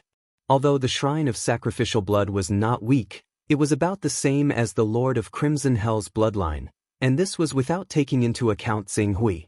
If they really dared to attack the Lord of Crimson Hell's bloodline at this time, Xing Hui would only need to put aside his matters for a little while, and it would not take long for him to lead the legendary experts under the Lord of Crimson Hell's bloodline to wipe out the shrine of sacrificial blood. After realizing this, Temple Master Roman's expression could not help but turn ugly. It's obviously not a wise thing for us to fall out with the Lord of Crimson Hell's bloodline. The original intention of the Shrine of Sacrificial Blood was to provide a platform for everyone to have the hope of surpassing the legendary realm and becoming a chaotic being. Now that the Eternal Shrine and the Lord of Crimson Hell's bloodline are being held back, there is almost no power in the Supreme Celestial World that can stop us. In order to obtain the greatest benefits, we should now plunder all the resources in the Supreme Celestial World. I believe that as long as we can take all these resources and nurture 1 or 2 legendary experts in the Shrine of Sacrificial Blood, even if the Lord of Crimson Hell's bloodline defeats the Eternal Shrine in the future, they will not dare to attack us again. Plunder the Supreme Celestial World. That's the only thing we can do now. Let's go. Hall Master Roman gave the order and led the hundreds of legend-rank experts of the Shrine of Sacrificial Blood away. Less than half a month after the Shrine of Sacrificial Blood had left, Xue Chuan, Eclipse, Ying Zhen, Chen Zhao, and the other elders had already learned of their whereabouts and deduced their goal. They had worked so hard to conquer the Supreme Divine World, but in the end, it had fallen into the hands of the Sacrificial Blood Divine Temple. Many of the rich resources in the Supreme Divine World had been seized by the Sacrificial Blood Divine Temple, causing the elders to gnash their teeth in anger. However, Qing Su remained indifferent. If the Sacrificial Blood Divine Hall wants the resources, let them have them for now. Just treat the resources as safekeeping for now. Once we've dealt with the Eternal Divine Hall completely, we'll naturally be able to deal with them one by one. But it will take at least a few decades for us to deal with the Eternal Shrine. By then, the Shrine of Sacrificial Blood would have probably relied on the Supreme Celestial World's resources to nurture experts who have recovered their strength. Wouldn't we be at a disadvantage then? Recovered their strength? Xing Hui sneered. So what if they have recovered their strength? Do they really think that I'm able to reign supreme at the legendary stage because of Crimson Hell's bloodline powers that broke the shackles of the universe's will? Elder Eclipse and company were somewhat stunned. Let's push the Eternal Shrine into the chaos void with all our might. Xing Hui said as he cast his gaze on the Eternal Shrine. Although the Eternal Shrine was not weak under the assault of Tsing Hui and the many legendary experts from the Lord of Crimson Hell lineage, they were slowly pushed into the abyss. In less than 6 years, Tsing Hui had already brought the tortoiseshell Eternal Shrine into the Chaos Void. Relying on the Chaos creature's ability to sense the Chaos Chi, he quickly locked onto a Chaos Chi vortex. Then, together with the legendary experts from the Lord of Crimson Hell lineage, he threw the Eternal Shrine with thousands of legendary experts into the vortex. As the top legendary experts in the Eternal Shrine cried out in indignation, the vortex formed by the Chaos Chi quickly swept the Eternal Shrine into the depths of the Chaos Void.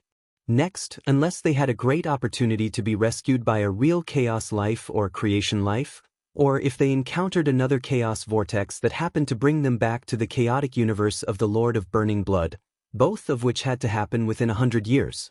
Otherwise, what awaited them was definitely a dead end. The Eternal Shrine is settled just like that. Looking at the huge shrine that was swept away by the Chaos Chi into the depths of the Chaos Void, the legendary experts from the Lord of Crimson Hell lineage who had been fighting against the Eternal Shrine for countless years sighed with emotion. They felt that it was unreal. Alright, the Eternal Shrine is just the beginning. Next, there's still the universe will of this chaotic universe and the legendary experts from the Shrine of Sacrificial Blood waiting for us to deal with. Tsing Hui said, the universe will only acted on instinct, so it wasn't difficult to deal with it if it was targeted. As for the Shrine of Sacrificial Blood, there were only about 400 legendary experts, so it would only be a matter of time before they were dealt with. It could be said that after staying in the chaotic universe of the Lord of Burning Blood for so many years, Tsing Hui was finally reaping the rewards. There is no cultivation, no energy, no true chi, no magic. Except for the primitive world, warriors can only rely on their own strength. The plot of the novel is also very simple. There is no ambiguity, no pretense, and no deliberate description of gratitude and hatred. It is a pure novel that describes a warrior's pursuit of transcendence and the sublimation of life.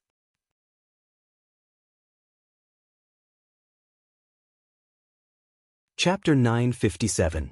Lord N.E., Elders, I've just received news that the Sacrificial Blood Temple has occupied nearly 2/3 of the territory of the Supreme God Realm. This is because we, the Crimson Hell, sensed the abnormality and immediately occupied the area around the Eternal Shrine. Otherwise, the entire Supreme God Realm would have fallen into the hands of the Sacrificial Blood Temple. Not long after Qing Su and the others had returned to the Supreme God World, the legendary experts stationed there had already brought them this expected piece of bad news. Damn it! Not only did the Sacrificial Blood Temple retreat at the critical moment, they even seized the fruits of our victory and occupied the Supreme God Realm in advance when we dealt a fatal blow to the Eternal Shrine. This is outrageous. What are we waiting for? Let's go to war. Let's go to war immediately and expel the Sacrificial Blood Temple. We, the Crimson Hell, have already overthrown the Eternal Shrine, let alone the Sacrificial Blood Temple? That's right, with Lord N.E. here, the Sacrificial Blood Temple is simply courting death. Many legendary elders who had just returned from the chaotic void were filled with righteous indignation. Lord N.E., Elders, while the Shrine of Sacrificial Blood is occupying the Supreme God World, they have also recruited the defeated legends of the Eternal Shrine. As a result, the number of legends on their side has risen to nearly 1,000, nearly 3 times more than us. In addition, they have pooled their resources to cultivate 3 legends who have recovered their battle strength. At present, their battle strength has reached the level of breaking through the limits of a legend. They no longer call themselves legends, but call themselves Holy Lords. Although these 3 Holy Lords are still a little weaker than Lord N.E., but, according to the information we have gathered, if the 3 of them work together, they should be able to hold Lord N.E. back. The legendary elder who reported frowned. Holy Lords? Pumph. A mere legend wants to be the Holy Lord? Even if they have recovered their corresponding cultivation, so what? There are only 3 of them. I don't believe they can do anything to Lord N.E. Although they have nearly 1,000 people on their side, more than half of them have been defeated by us. As long as Lord Ne shows up and shows his invincibility, he can easily defeat them. I naturally believe in Lord Ne's strength. However, we cannot underestimate the strength of nearly 1,000 legends, especially as they gradually begin to grasp power that matches their level. Our advantage will continue to shrink. Therefore, I propose that we immediately launch a counterattack against the Shrine of Sacrificial Blood and destroy them in one fell swoop, establishing our Crimson Hell's dominance over this Chaosverse. The elders spoke one after another. However, Qing Su glanced at everyone and waved his hand gently. Calm down. The Sacrificial Blood Divine Hall is just a bunch of clowns. They're not worth mentioning. What we need to deal with right now is the will of the universe. In the end, the will of the universe was a self-operating mechanism left behind by the Lord of the Burning Blood. It was used to maintain the normal operation of the chaotic universe, and the Lord of the Burning Blood had never left behind a single avatar. In the beginning, Xing Hui didn't understand why the Lord of the Burning Blood didn't even have a decent avatar in his chaotic universe. However, after personally experiencing Immortal Emperor Vast Sea's tremendous transformation, he vaguely guessed the crux of the matter. Avatars also depended on what kind of avatar they were. If it was an avatar controlled by the consciousness of the main body, then it wouldn't be a problem. Even if it existed for tens of millions of years, it wouldn't affect the cultivator in any way. However, if the avatar existed independently, then it would inevitably form a self-consciousness over time. When that happened, the newly formed consciousness would devour the original consciousness and transform it into a unique life form. If that happened, the Lord of the Burning Blood would return from the immortal Dao civilization. Not only would his avatar betray him, but even his chaotic universe would fall into the enemy's hands. This was probably why top-tier existences such as creation and chaos life forms always guarded their chaotic universes and wouldn't rashly leave their chaotic universe. Although an independent avatar was far better at handling matters than an instinctive mechanism, the huge drawbacks still prevented the Lord of the Burning Blood from making such a dangerous choice, especially when he knew that he would be putting himself in danger. Under such circumstances, it would undoubtedly be much easier for Xing Hui to deal with the will of the universe. He had already thought of a way to deal with the will of the universe. He would use the Lord of the Burning Blood's power to turn the false into the real. If things went smoothly, the entire chaotic universe would be under his control. When that time came, he wouldn't have to fear a mere sacrificial blood shrine. The will of the universe? Lord Ne, the will of the universe is merely operating instinctively. The sacrificial blood shrine is currently our greatest enemy. Don't worry, I know what to do. Go and make preparations now. Sacrifice to the will of the universe and let it descend. Xing Hui said. The legendary elders all frowned. However, Qing Su had already established a startling reputation by defeating the Eternal Church during this period of time. Even though they were rather confused by his order, they still chose to follow it.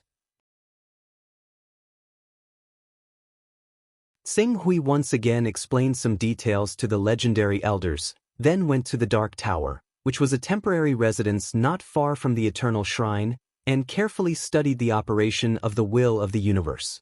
After a long time, Xing Hui had a sufficient understanding of the will of the universe in his heart before his gaze fell on the void sky ring where the Lord of the Burning Blood's original body was sealed. During this period of a few thousand years, the blazing Blood Master had been completely calm, and he hadn't caused any great waves. It was as if he'd completely abandoned this world. This scene caused Chen Shi to be slightly surprised and bewildered. He was unable to figure out exactly what this terrifying existence at the 5th level of the chaotic realm was planning. But now, if he wanted to solve the problem of the will of the universe, he couldn't avoid the Lord of the Burning Blood. Moreover, he had originally planned to disguise the Lord of the Burning Blood's power to deceive the will of the universe and then transform the power of the will of the universe for his own use. Even if the Lord of the Burning Blood was plotting something, he had to test it out. I'd like to see what exactly you're preparing. Xing Hui's gaze paused on the Lord of the Burning Blood's body. In the next moment, a powerful consciousness entered the Lord of the Burning Blood's body. Then, his consciousness entered the blade and instantly slashed the Lord of the Burning Blood's body. However, when the sharp blade formed by his consciousness slashed into the Lord of the Burning Blood's body, he suddenly discovered that the Lord of the Burning Blood actually didn't put up any resistance. The Lord of the Burning Blood's original body was nowhere to be found. What was left in the void sky ring before Tsing Hui was clearly just an empty shell. Where did the Lord of the Burning Blood's original body go? The void sky ring can even seal the incarnations of the Master of Gods and the Lord of Time. Although the Lord of the Burning Blood's original body is sealed by me, he's like an arrow at the end of its flight. His true combat strength isn't even comparable to an incarnation of the Master of Gods or the Master of Gods. How did he escape the void sky ring seal? Tsing Hui's expression was somewhat unsightly. Ignoring the danger, his consciousness directly penetrated the Lord of the Burning Blood's body. His powerful consciousness penetrated every nook and cranny of the Lord of the Burning Blood's remains. As Ching Su probed with his soul sense, a tiny difference very soon appeared before his eyes. He could vaguely see extremely well-hidden inscriptions on the body that the Burning Blood Lord had already abandoned. The inscriptions seemed to be connected to one another, as if they formed a special formation. After muttering to himself for a while, Tsing Hui quickly memorized these runes. At the same time, he withdrew his consciousness and immediately left the Dark Tower. He left the Supreme God world and went straight to the Maple Plain where immortal Emperor Songhai, or Duke Saya, was. Due to the recovery of extraordinary power, some of the laws that couldn't be used were gradually recovering. Relying on the operation of many laws, Tsing Hui took less than 3 years to appear in the Maple Plain from the higher plane. Tsing Hui and the Eternal Shrine fought a great battle. It could be said that they were unstoppable. It took less than 40 years to break into the Supreme God world. Then, it took 6 years to strip the Eternal Shrine and throw it into the chaotic void. Including the journey back, the entire battle only took a little more than 50 years. Although the time was short, the changes it brought to the Maple Plain were enormous. Due to immortal Emperor Songhai, the legend of the White Knight Empire was the only one who was spared, and many of his opponents were killed one by one. The Eternal Shrine was defeated, and the legend of the White Knight Empire returned to the Maple Plain. Without the support of a legend, the White Knight Empire naturally expanded rapidly. Today, there were faint signs that they were going to unify the Maple Plain. However, Tsing Hui didn't pay attention to these. Instead, he directly appeared in the original Sata Duchy, in the current Sata Kingdom. After a little search, Tsing Hui appeared in a courtyard where immortal Emperor Songhai lived. At this time, immortal Emperor Songhai, who had recovered to the glorious sun rank with the resources provided by Tsing Hui, was giving guidance to a few juniors in their cultivation. These people should be his descendants. Although the White Knight Empire's actions made him realize the cruelty of reality and made him no longer want to spend the rest of his life in the White Knight Empire, he still tried his best to take care of and guide his family and descendants. Tsing Hui's sudden appearance startled immortal Emperor Songhai for a moment, but then he hurriedly saluted, "Lord Tsing Hui." Tsing Hui nodded slightly. "There are some things I need you to see. You go find your mother," immortal Emperor Songhai said to his children, and then took Tsing Hui to the study. After opening the array, he said seriously, "What is it?"